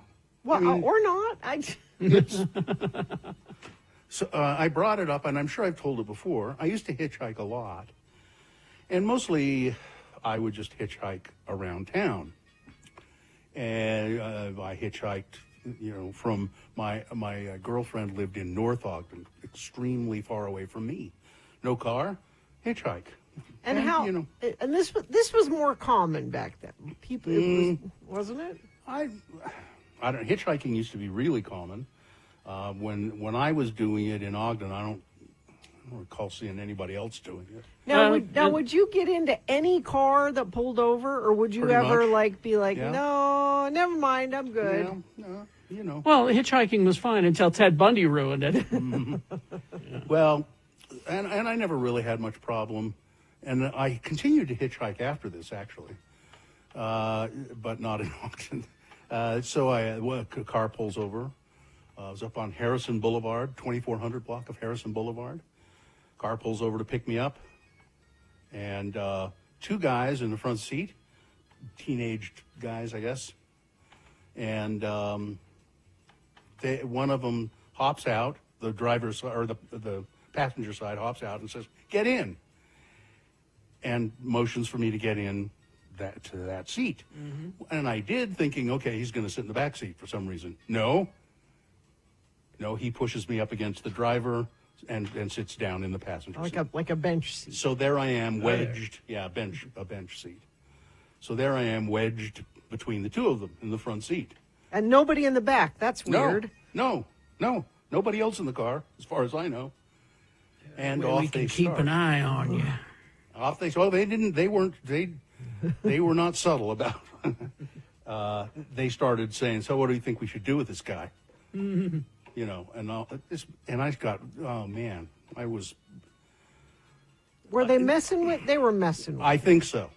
I'm pretty sure they were messing with me because at some point I wasn't in the car long. At some point they pulled over and said, "Get out." And I did, and off they went. But I remember being pretty scared by it. And you hitchhiked after that? Yeah. I got over being scared. You know, you had more than one child. I got over being scared of being... I forgot what it was like. Yeah, being kidnapped. We kept telling you, you know. I hitchhiked when I was at Penn State. I hitchhiked quite a bit because I didn't have a car. That was pretty common to see people doing that, though. Everybody going up to campus, you know, and there were people who didn't have cars, so we just stand, and people would pick you up all the time. Sometimes it was the same person would pick you up. Although one guy picked me up. He picked me up 3 or 4 times. This was in Pennsylvania, at Penn State, and it was kind of a nice sports car, and he had some sort of accident. He'd been horribly burned, and, you know, and his face was just a skeletal face essentially, and he was really nice, and but I remember just the first time I got in the car, I went, oh my gosh, but no, he was very nice, and he gave me a ride 3 or 4 times. So you didn't shout out loud when you saw him? Yeah. You didn't. No, no, luckily I did not. So, yeah, I think the farthest I ever hitchhiked was from Cedar City to Salt Lake City. My hitchhiking experience is very limited because I didn't, except when the haunted Fiat broke down. This is my dead grandfather's Fiat. Yeah. Actually haunted. That the family took over, and it was haunted because anytime I would go to something that I know that he would disapprove of, the car would just stop working. Yeah. He was watching you from beyond the grave. Mechanics could not explain why. It was like you're driving along and somebody put the brakes on and it just stopped. All right. So that happened because I remember I was on my way to a radio gig. He didn't approve of the radio gigs? Oh no. If you were on your way to a welding gig, that would be okay. Some sort of tractor gig or something like that. Farming. You're going to do some farming. Couldn't get it to start up again, so I just kind of left it. And so I started walking, and I'm walking with my thumb out. Car pulls over, and I walk up to the passenger side door, and there's an attractive woman. And I thought, this hitchhiking thing's all right. Ah. And I opened the door, and she says, before you tell me where you're headed, a very important question. What's your sign? Seriously? And I went, Virgo? And she went, okay, all right. This was the vetting process. This was the vetting process. Now, I'm curious what she would have said no to. At least there was a vetting process. I wonder what the no would have been. That's what I want to know. It would have been my sign. It would have been Taurus. Taurus? It would have been Taurus. Nope, I'm sorry. No, I'm terribly sorry. You're gonna Taurus? No, not compatible. Sorry. You're just not going to be able to get a ride. I'm terribly sorry. No. That's why we struggled for so many years, Carrie. Yeah. I want to know how you're feeling, Gina. Are you okay? because you drank some caffeine. Well, so we had the donut critic on today who brought in these new caffeinated protein drinks. Well, they're chocolate milk. Which are, and they're super tasty. Yeah. Yeah. Maybe that was part of the problem. Well, now, what he said is that the regular ones are a caffeine equivalent to a cup of coffee. Yeah. And then there's this one that is 2 cups. I didn't have that one. You I didn't have this one. I had the 1 cup, but my heart's going blah, blah, blah, blah, blah, blah, blah. From that one can. Well, but see, I already had a coffee this morning. I was going to say, because you stop for coffee every morning. And a Diet Coke. This is almost gone. And so she has a Diet Coke. I had these previously. Gina, I think that was not a good move. Gina, I had a Coke Zero this morning. Uh-huh. Then I've been working on my coffee, my Mill Creek coffee here, Uh-huh. and then I drank one of these as well. it? These things that he brought in that are caffeinated, and you know what? I could take a nap right now. I mean, I'm fine. I'm tired all the time. That's right. That's exactly what it is. I'm just tired all the time. Tired. You poor thing. I mean, I'm kind of feeling it. I can feel it right about here. But you've had, how much coffee have you had this morning? Well, this morning when I get up, I had, I'm not quite sure how to describe it. The stuff I put in my water that's supposed to wake me up and invigorate me. But that's caffeine, isn't it? I don't know if it has caffeine in it or not. It's got some sort of vitamins of some kind in it. And then I have my Mill Creek coffee, Guatemalan today. And then I had this just now, strawberry milk with caffeine. And like I said, I wasn't feeling it until a few moments ago, and now my eye started to twitch. You got a twitch? I forgot to mention, on top of all of this stuff that I've had, I take a Pro Vigil every morning. Oh yeah, which is which is like airline pilots' wake up pills. Special trucker aspirin. And you're still fine. Yeah, you're still. I could drink a pot of coffee and go to bed at night. I'm tired all the time. Because I'm tired all of the time. And my pants are heavy. I'm just a poor little heavy panted tired boy. Yeah, I'm sorry that it affected you that way because these are delicious. They are tasty. I know what it was. You see, I drank the vanilla flavor, and you drank the chocolate flavor. I had strawberry. And you had strawberry. I think the vanilla flavor, even though they all have the same amount of caffeine in them, I believe, the vanilla flavor would still just be not as effective because it's vanilla. No naps for me. Do you take a nap? Yes. Of course she does. I almost never take a nap. I have to be exhausted before I'll take a nap. You stop by Beto's on the way home.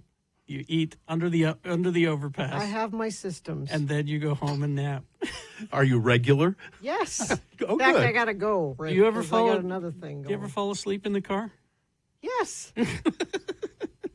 All right. While you're driving? Goodbye. Goodbye, everybody. Goodbye.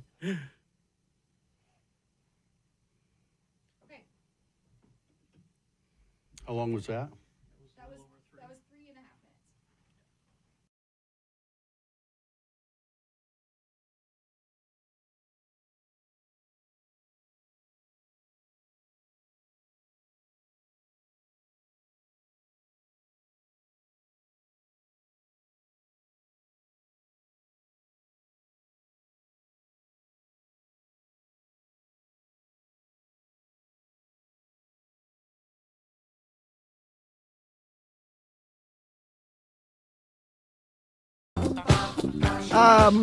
Paula in Taylorsville says, hey, you guys know where Taylorsville is, right? Yeah. Yeah. You know. Because on this day, well, and I have the vinyl. I can tell. I bought this record 45 years ago. What? Yeah. How much You was it? still You know? have it? This is the isn't same like, record. This isn't like a repurchase? No, this is the same record that Wow. I've had for 45 years. 45 years ago today, Bowie released his 14th studio album, Scary Monsters and Super Creeps, featuring Ashes to Ashes, of course.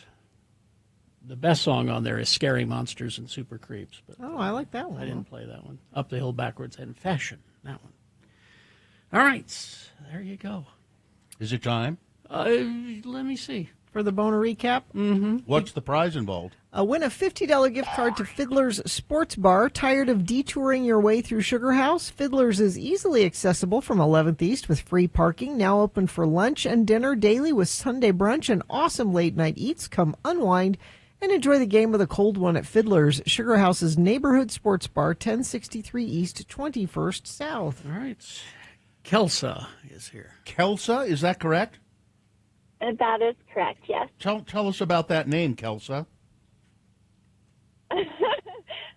Well, my mom was a hippie, and I think she just smoked a lot. Okay. So it's a weed name, man. You got a weed name. Yes. All right. Well, Yes. okay, man. Kelsa, thanks for playing the game. Now, if you identify the boner correctly, you're going to win those tickets, right? Yeah. Yes. Well, not tickets, a gift card. Gift. Oh, it's Fiddler's. That's Yeah. right. Yes. Fiddler's gift card. I'll read the three candidates, and then you tell me the winner. And did you hear them earlier? I did, yes. Okay. So here we go, Kelsa. Number one, the Carolina Panthers hire only the best people to do their public relations.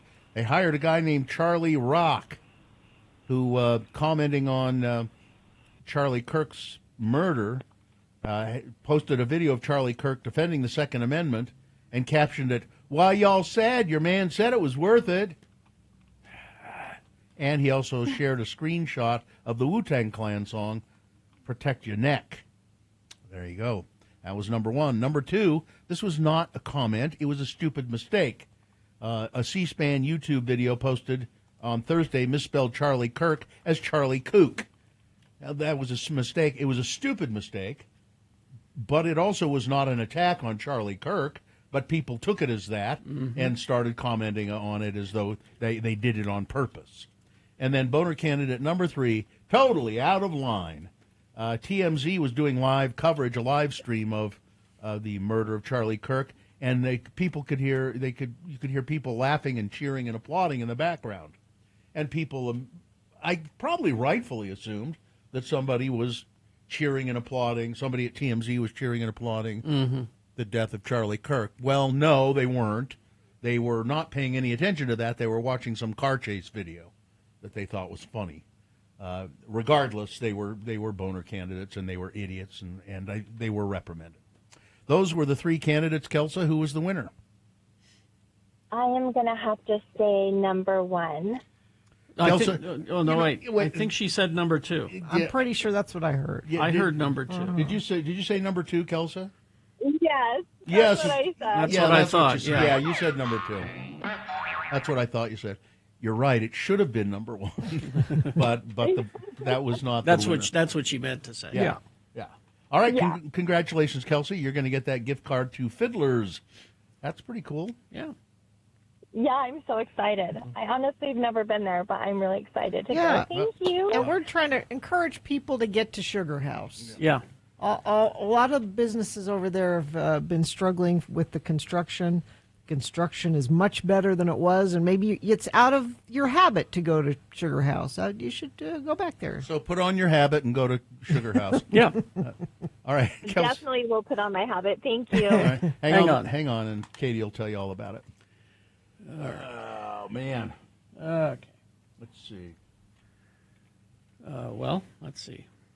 Yeah, let's see. Yeah, why don't we see? Everything's all over the place today. So I guess usually the news that's coming up, I kind of do a light news, but it's there's still a lot of that's stuff going on. Yeah, still a lot of stuff to mention. You could do this story about Dairy Queen bringing back 85-cent blizzards. You could do that story. Well, okay, Dairy Queen's bringing back 85-cent blizzards now. Let me give you something to look forward to and be happy about. What's that? Join me tomorrow at Ivory Homes Crested Peaks in Kaysville. I'm going to have lagoon passes to give away there. Really? And this is my favorite time of year to go to lagoon. Fall, when they start having. And where will you be? At Ivory Homes, 1389 South Sunset in Kaysville. That's tomorrow from 11 to 1. I'll bet you there's a Dairy Queen pretty close by there. I believe the Dairy Queen that is close to there is the one that my husband Joe worked at in high school. He was a Dairy Queen. There's probably cook. still some Joe essence left behind. I try in to there. find it wherever I can. Yeah, go get yourself an 85-cent Blizzard. I might. All right. Yeah. All right. Big boy news. After these, leftover news, all that and more on the way.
I take notes and then forget them.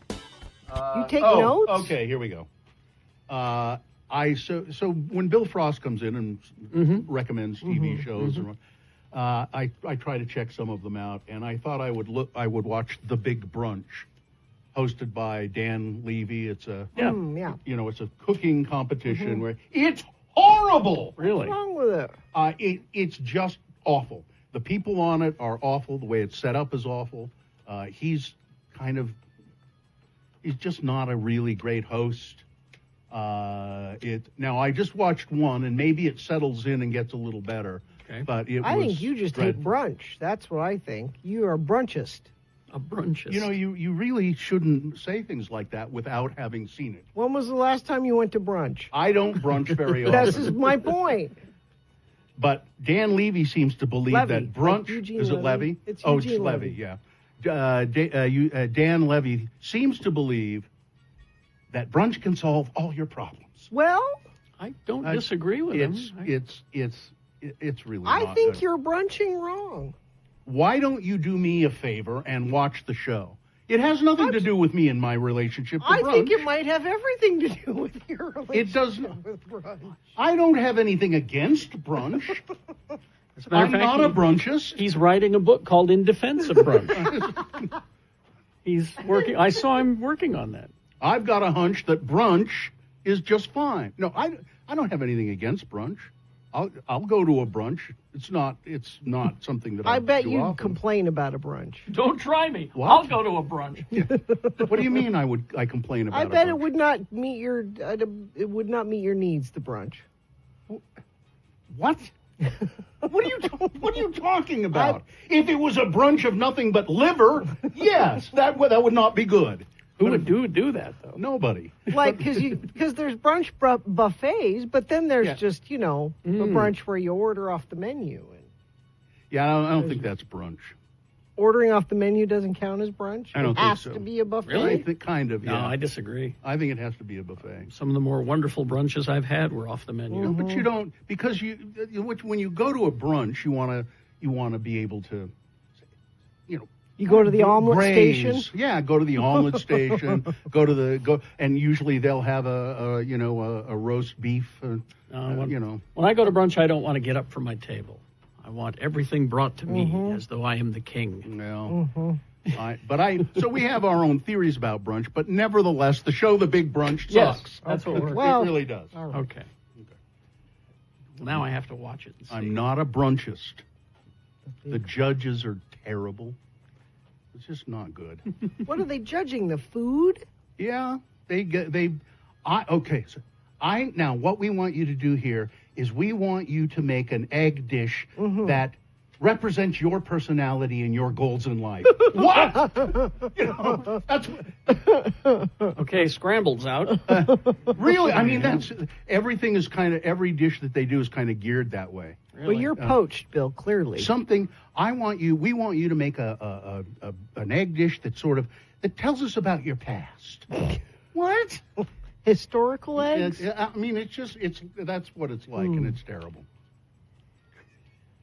It's a terrible show. I like brunch just fine. Now, if I were a good morning radio DJ, I'd be writing a parody song right now, done to the tune of King of Pain by the Police, King of Brunch. King of Brunch. Because I am the King of Brunch. Yes. There's a pitcher of mimosas on the table today. The same old. Yeah. I would. Well, I'm not a very good morning DJ. Though, No. Well, you need time to do these things. No. All right.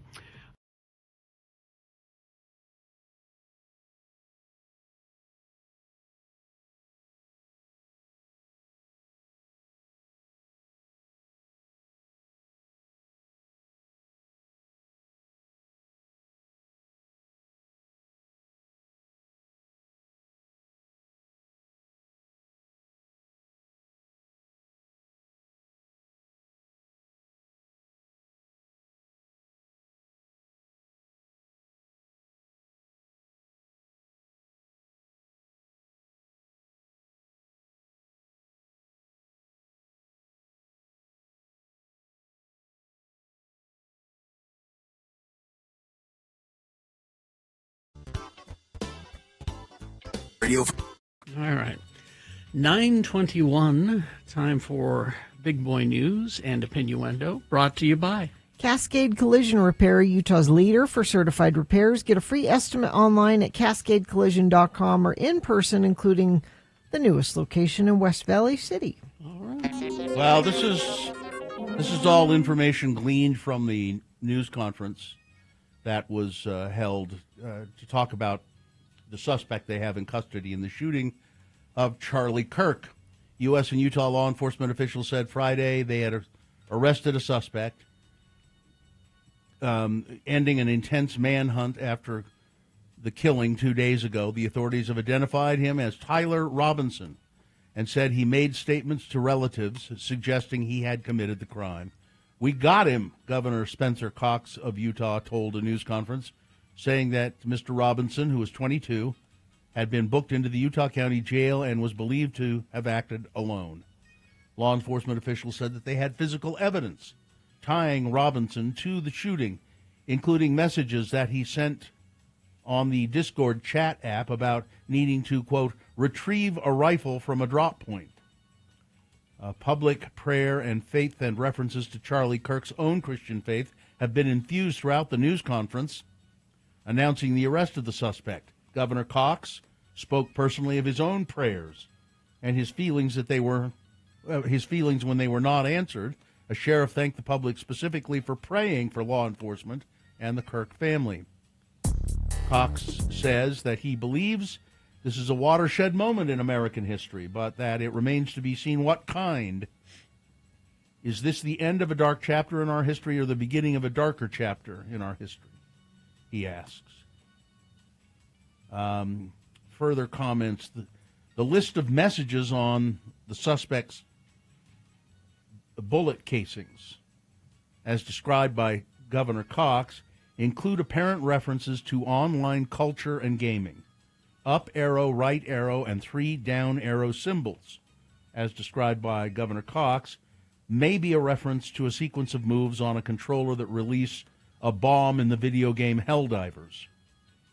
Another engraving, notices, bulges, OWO, what is this, is a phrase used for trolling in online role-play communities. Cox said that he thinks the engraving, there's one engraving on a cartridge that reads, "Hey, fascist, catch." And that's the one that shows he feels the gunman's intent. Most shows it. I think it speaks for itself, the governor says. The cartridge and others were found alongside the gun that officials say was used to kill Charlie Kirk. One of the suspect's unfired casings, bullet casings, was adorned with the words "Bella Ciao." That's an apparent reference to an Italian song adopted by the anti-fascist resistance during World War II. I've never heard that. It's still sung by the Italian left to commemorate the end of fascism. Kash Patel, the director of the FBI, got up there and immediately began thanking Donald Trump in keeping with his pattern of lavishing public praise on Trump. I mean, who have elevated him from podcasting to one of the top law enforcement jobs in the federal government. It sounds like, I don't know how much police work was involved in this. Not much. The dad got him to confess, and he turned him in. Well, he confessed to his dad. Yeah, that's what I'm saying. He didn't make him do it. He just he confessed to his dad, and his dad turned him in. Yeah. But Kash Patel has done a lot, and then he said at the end of his comments, Charlie Kirk was my comrade, and we'll see you in Valhalla, Charlie. Apparently there's a lot of online messaging that's tied to this suspect. There will be much more coming out in the coming days, I'm sure. Anyway, yeah, and this will now play out for months and months and months and probably years. And there will be facts in this case, and people will still pick their sides and cherry pick their information. And I'm saying on all sides that people are going to be doing that. So be careful where you get your information the next few days. That's why we try to not say anything on the air till we see it from a reputable source. But you're going to see all kinds of stuff all over the place. And I very seldom try to say to people, emulate me. But I in this case, I would say, do what I do. Don't pick a side. Well, I'm not picking a side. I'm not saying pick a side. I'm saying, we all have the algorithm that pushes certain things to us. Make sure you're getting your information from reputable news sources. I don't, I don't look at the Twitter anymore. I don't look at the Facebook anymore. I just don't. Can't do it. Here's a diverting story away from that. Deputies found a man's body Wednesday night after he jumped into the Snake River during a traffic stop. Oh. Now, this is a little confusing the way this is written, but I think I finally sussed it out after reading it twice. But see what you make of this. Okay. According to a news release Thursday from the Jefferson County Sheriff's Office, the dispatch received reports Sunday of a man, this is about 7:45 in the evening, that a man was jumping off the train bridge on US 20 into the water of the Snake River. Callers said that they were worried for his safety. Okay. Deputies identified the man as David Randall Hicks of Rexburg and learned that he had jumped off the bridge and swam to a nearby island in the river. Okay. Hicks, you can actually see a picture of that at x96.com/live. Hicks hid from deputies on the island and after several hours of searching was still not found. During the search, deputies learned that Hicks had multiple felony warrants for his arrest. At about 12:15 in the morning, deputies tried to conduct a traffic stop on a car that had run a stop sign. Hicks was driving the car, and he led deputies on a pursuit that ended up on the Lorenzo Bridge. Hicks then got out of the car, jumped into the river, and swam away. So that happened first. So has he jumped into the river 2 different times? No, that happened first. Deputies lost sight of him and requested more assistance from Madison County, including the use of a drone, requested help from Idaho State Police. No, that's the... So it's poorly written. The second half is explaining how he ended up on the bridge and jumping into it. He jumped in one time. Police were trying to stop him at a traffic... No, because the man jumped off the train bridge on US 20, which is parallel to the Lorenzo Bridge. That's what it says at the first part of the story. So he jumped off the train bridge on US 20. He didn't jump off a bridge, into the water, swim, climb out, and jump off another bridge. That's how it reads to me. I think what they're saying is he had felonies. They tried to traffic stop him, and he ran, parked on the bridge, and jumped. Why are there 2 different bridges mentioned? I don't know. You say, well, is he dead? Yes. Okay, that's all. They found his body down by the boat dock. I don't care about the circumstance. He drowned. Yeah. He drowned. But it's just I don't get this story. I don't get it at all. What's his name again? I'll see if I can find it in a different place. His name is David Randall Hicks of Rexburg. There's got to be 50 David Randall Hicks in Rexburg. They all live together. Yeah. Let's see. We heard Stephen Colbert talking about finding life on Mars, apparently. So we don't need to talk about that. That's about. I don't have anything else. I don't think. I sent you a nice story about an octopus. Here's a story. No, that's a sad story. Well, it's about a dying octopus. Is he dying? Thanks, Gina. Thanks for a story about a poor female octopus that's dying and caring for her eggs as she dies. Did you read that? Well, but it's That's not a nice story. It's just going to depress me. It's just I'm already depressed. She spends her final days pouring her last energy into caring for her eggs, even though they will never hatch. Tell me that's a great uplifting story. Thanks, Gina. All right. Weather. Sorry. God. I just knew you liked octopus. I do, and I read the first line of that and said, why did you send me this? I know that you like octopuses, so here's a story about a dying female octopus that's caring for her eggs that will never hatch. Thank you. I'll bet she doesn't know she's dying. And the octopus's name? What? Ghost. That's cool. Soon to be. Oh. Octoghost. Weather? 64 right now. Going to have a high of 80 today. 20% chance of thunderstorms later this afternoon. 30% chance tomorrow, and cooler 78 for a high on Saturday. Sunday looks really nice and sunny, and we're back up in the 80s by then. Thank you. Listen to...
Speaking of dogs, I just posted on Instagram video of Oakley, the new puppy. Yes. My friend kidnapped her yesterday, and which was nice because I can't really take her for a walk, and she's a puppy, and she's like, "Could she come over and play?" And she had some playtime with Jackie's kitty. And the kitty does not seem very happy about this. So if you'd like cute animal content, there's some right now on my Instagram. How did Oakley take to the kitty? Oh, Oakley would. All four play Golden with the kitty. retrievers will play with anybody. Yeah, they're not guard dogs. No. You don't want to get one as a guard dog. If someone breaks into your house, they will say, "Would you like me to show you where all the money is? Yeah. It's over here." They say, "Would you like me to show you my belly?" And this kitty, Mr. Sprinkles, is old. In fact, when I showed this, so it's not a kitten. When I showed this to Muhammad, he said Sprinkles is still alive because Sprinkles has been around a long time. And Sprinkles was not having any. No. Didn't care for it. Sprinkles is not happy. It's one of those. And generally, when it comes to a dog and a cat getting into it with each other, the cat will always win. Oh, usually, yeah. They can be pretty mean. Yep. Pretty mean. So that's at my Instagram if you want to. All right. See that. But currently in the chat room is a baby monkey walking a dog on a leash. So Mike in Nashville found that just for me. It looks like is that a pit bull or no? Some kind of bulldog. Some kind of bulldog. But the monkey's wearing overalls and a T-shirt. Well, walking the dog. Like people. Being dragged along by the dog. Freak on a Who's leash. walking who? Am I right? And Cement Dave sent us a picture of his puppies.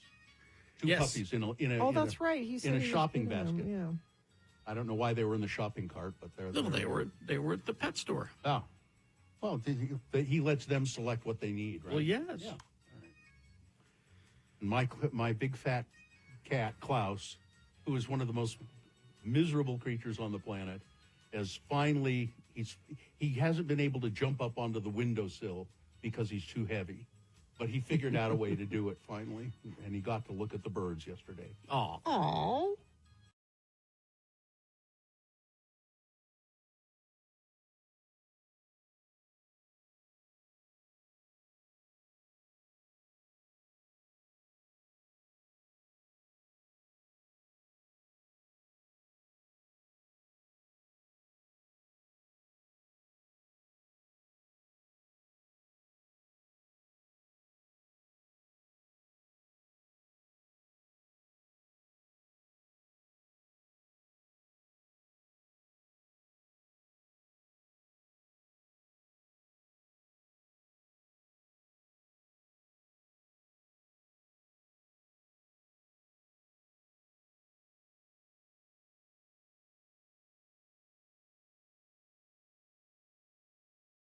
All right, 9:36 right now.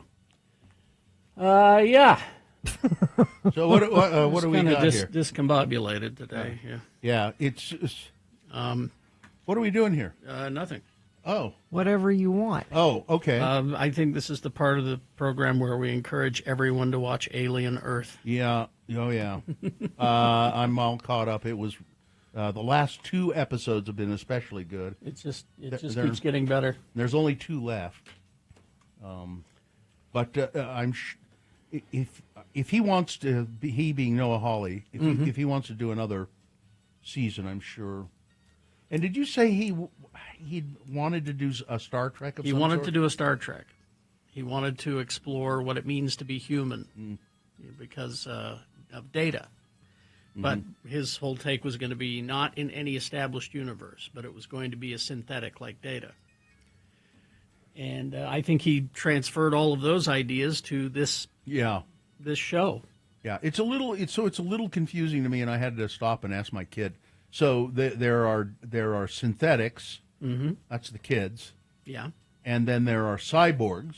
Mm-hmm. That's Morrow. Morrow. He's a cyborg. He's part robot, part human. Part human, part. He's got part robot parts. Yeah. And like his fist has got a knife that comes out of it. Oh, that's cool. And then what's Timothy Oliphant? I think that he is a synthetic that does not have the human in it. personality, and Yeah. he's like, Yeah. he is what the synthetics will become. Because this takes place before the first Alien movie. Yeah. If you could have any tool pop out of your hand, what would you? Beer opener. Cereal spoon. Have you? So when we were in we were in San Diego, Phillips screwdriver. and first I can't remember. Oh, I got Joe a Topo Chico because he likes the Topo Chico at the convenience store, and usually there's like a bottle opener in the hotel room. Yeah, usually, yeah. And there wasn't, and he said, "Well, I can open it just on a, on an edge." Yeah. What happened? No, nothing bad. He did it? There were no sharp edges on the count. Like everything was rounded. Like well, that's he because was they don't walking want you to around the hurt room yourself. going, "There's no sharp edge in here at all." Where I can. He managed to get it off. I think what he did is he had a belt that he used the belt to do it. Well, who's the comedian that hit his head and died in his hotel room? I don't know. Hit his head and died. It was about 8 or so years ago. Maybe that's why they're doing rounded edges. Oh, Bob Saget. Bob Saget. You think he was trying to open a? No, He was I'm trying saying to that open a Topo Chico. No, he fell and hit his head on the thing and sharp thought he edge. was okay. Yeah. I'm saying that's why they're putting round edges in Rounded your edges. hotel rooms. Yeah. I can tell you from experience, many years ago, my youngest child at the time who's now my middle child, was I think she was about 2, and she was jumping on the bed in Cedar City. We were in Cedar City, and she was jumping on the bed, and then fell somehow, and the nightstand that's between the 2 beds and and hit her lip on the corner and split it wide open, and we had to take her to the emergency room. You didn't tell her there's no more monkeys jumping on the bed? No, that's why you teach them that song when they're little. They were having fun and jumping on the bed, and then We should all wear helmets all the time. probably. Honestly, you realize how fragile your noggin is. Mm-hmm. And there's a lot of important stuff inside of it. Yep. That needs to be protected. It's I used to not wear a helmet, and then I started, and I'm glad one time I was probably the last time I really rode a motorcycle. I had a little bit of a crash, just unexpected. It slipped out from under me somehow. I don't even know what happened. I was not going very fast, 10 miles an hour, and I fell and hit my head on the pavement. And if I hadn't had the helmet, would not have been good. No. Well, no, and even the scooters, people think the electric scooters they go 25 miles an hour. That's fast enough. Yeah, you can. Oh yeah. So you need to be carrying a helmet with you at all times. To Carrie's point, yeah. Just have one with you, and if you decide you're going to get on a scooter, I was watching football a little tiny bit on the weekend, and I meant to ask somebody about this. So there were a couple of people who had regular football helmets. This is in the NFL, and then they had this kind of weird thing over the top of it. Like it looked like a cushiony kind of. It was odd looking. Like a wool cap. No, it's like extra cushiony protections over the top of the regular helmet. Yeah. It looked dumb, but I think it's probably a good idea. But only a couple of people had them, so it's one of those things that'll catch on. People who really care about their brain. Yeah. Mm-hmm. So we went from alien Earth to the importance of wearing a helmet. See, that's if you're not sometimes that happens. If you're not watching that show, watch it. It's on Hulu. Yes. If you like sci-fi at all, it's just excellent, and it gets better and better and better and better as it goes along. Oh, that sheep. Yeah. Well, the sheep is going to play an important role here. I think so. You know, and because you know why the sheep has that weird eye. Yeah. Yeah. I'm not going to say anything else. Yeah. Sheep, he just stares at you. Yeah. All right. We'll take a break, play a song, and after that song, it's the Boner of the Week.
You know, you sound kind of different today, Gina. What's up? Is it because I'm all the way over here in Florida? It's so far away. She's going to come back sick again, and you guys are going to be so mad. It never fails. It's Festus, my sailor son. He's in the Navy here in Florida. Ahoy. And he broke his leg. Tell us about that. Yeah. Festus. So there was this baby. The baby was drowning in Don't the lie. river. And I have to come up with a cool story because the real story is not cool at all. Oh, what's the real story? I went boating out on the St. Johns River, and we pulled up to like this little embankment and anchored the boat. And I was like, oh, it'd be kind of cool to jump off the back of the boat and make a little splash. So I jump off the back of the boat, and it turns out the ground was much closer than I thought it was. And I shattered my tibia and my fibula. That must have been thrilling. Yeah, it was a lot of fun. He got an ambulance ride? With the sirens and the lights. That is such a Florida man accident. You are officially a Florida man now. How much beer was involved in this? I only had 2, Bill. Okay. All right. They were IPAs, but I had 2. And he had surgery. He's got it's not a titanium. We don't know what kind of metal it is. Rod that goes from his knee down to his ankle. Probably iron. It's one that can't be detected in, I guess the metal detectors don't pick it up. It's a new kind of thing. Oh, really? Because I've got all kinds of titanium in me, and it picks it all up. But he's kind of down for the count for 6 weeks. So I came out to help him for a little bit of that time. Plus, I wanted to see him because my baby was hurt.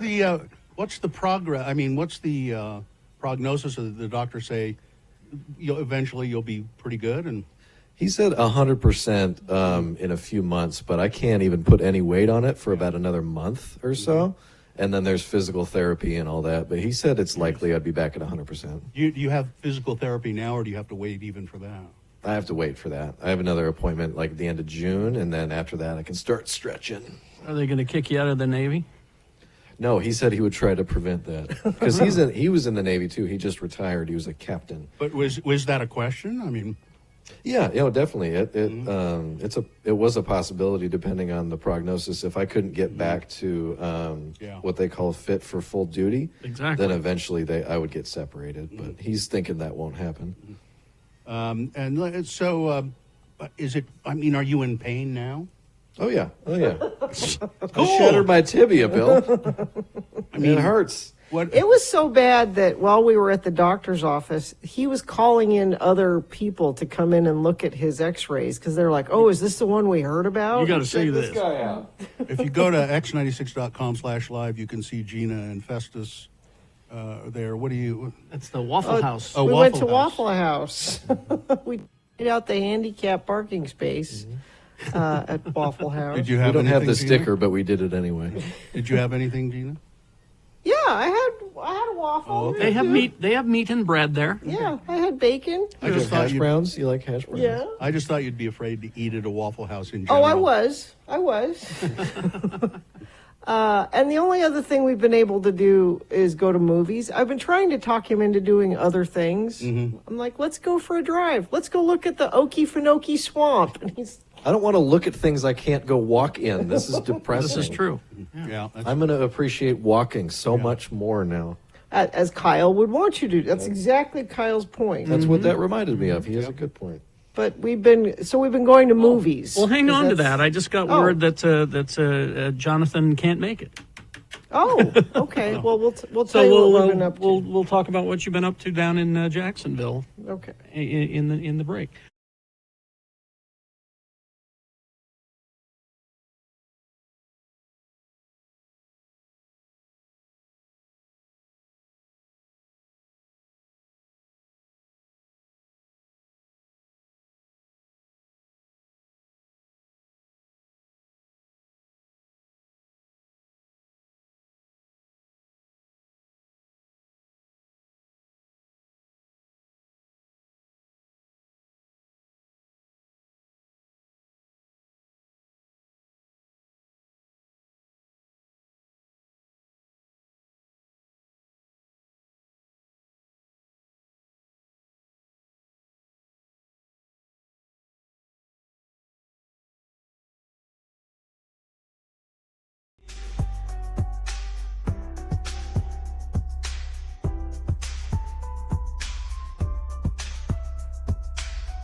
Because on this day, in 1984, Talking Heads released the album Stop Making Sense, the live album, which is the soundtrack to the movie of the same name. That was very enjoyable. That was from that record? Yes. From the, what was the Broadway? What was the show he did on Broadway? That was American Utopia. American Utopia. If you've never seen that, you should see that. I seem to remember. Did they do Psycho Killer in that? I think they did. I got it over there. I'd have to go look. They did a lot of stuff that you don't recognize, and then they did a lot of Talking Head stuff. It was great. Man. All right. Boner recap. Yeah, it's time for Boner of the Week with Dave the Flower Guy. He's here, fresh back from his whirlwind tour of Wyoming, where he went to an elk antler arch and stood in front of a gigantic bear made out of wood. Sounds like a typical trip. It was to quite Wyoming. exciting. Quite exciting. And he had a sandwich. So there. He went for Chinese food, he said. Oh, yeah. First time he's ever had Chinese food. Oh, really? How is that possible? I just don't get it. Did you like it? I liked it. Okay. He had Kung Pao chicken. Did you have an egg roll? Yeah. Yeah, good, aren't they? Yeah. Okay. Would you like Chinese food again sometime? Maybe. All right.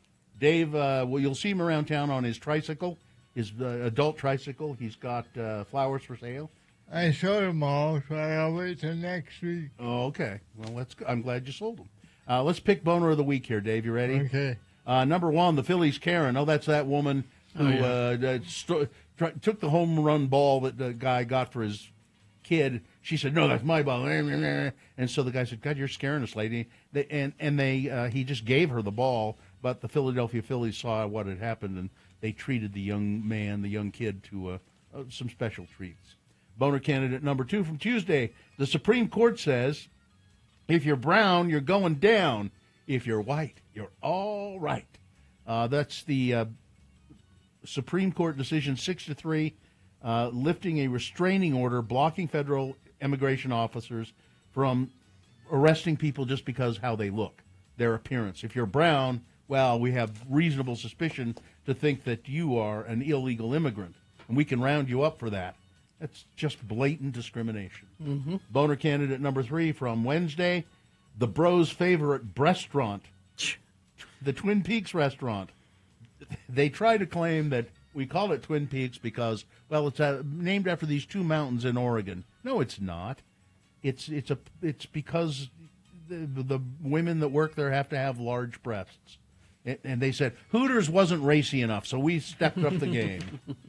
Boner candidate number 4 from Thursday. Joe feels that he's right even when he's wrong.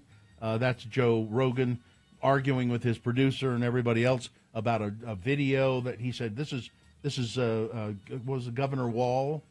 Is that his name? Wall. Acting like an idiot and dancing on an escalator, and it's clearly AI, but Rogan thinks it's real. His producers even go, Joe, it's not real. Look, it's not real. It says up at the top, AI generated. Ooh. And then Boner candidate number 5 from today. This was not a comment. It was a stupid mistake. C-SPAN YouTube video referring to Charlie Kirk as Charlie Kook. There you go. Which one is the worst, David? Number 2. Number 2, which is the Supreme Court says if you're brown, you're going down. Yep. Good choice. You're probably right there. Thanks, Dave. All right. You're welcome. Let's see. Let's do the promo and get out of here. Oh, I need to find that. It's here somewhere. Come on. And I found it. I know you guys are kind of down. You could say that. Nothing can make me feel better. How about a dad joke? Please don't. Here. How do you catch a squirrel? You climb a tree and act like a nut. Wait. I actually feel a little better. I don't. Oh, it worked. No, it worked. Radio from hell. It works. Monday morning here on X96. Bill, you're supposed to play along. I know, but it didn't work. No? Climb a tree and act like a nut. All right. Fine job as always, Katie. Live long and prosper, bitches. Don't you know who I am? Climb a tree and act like a nut. All right.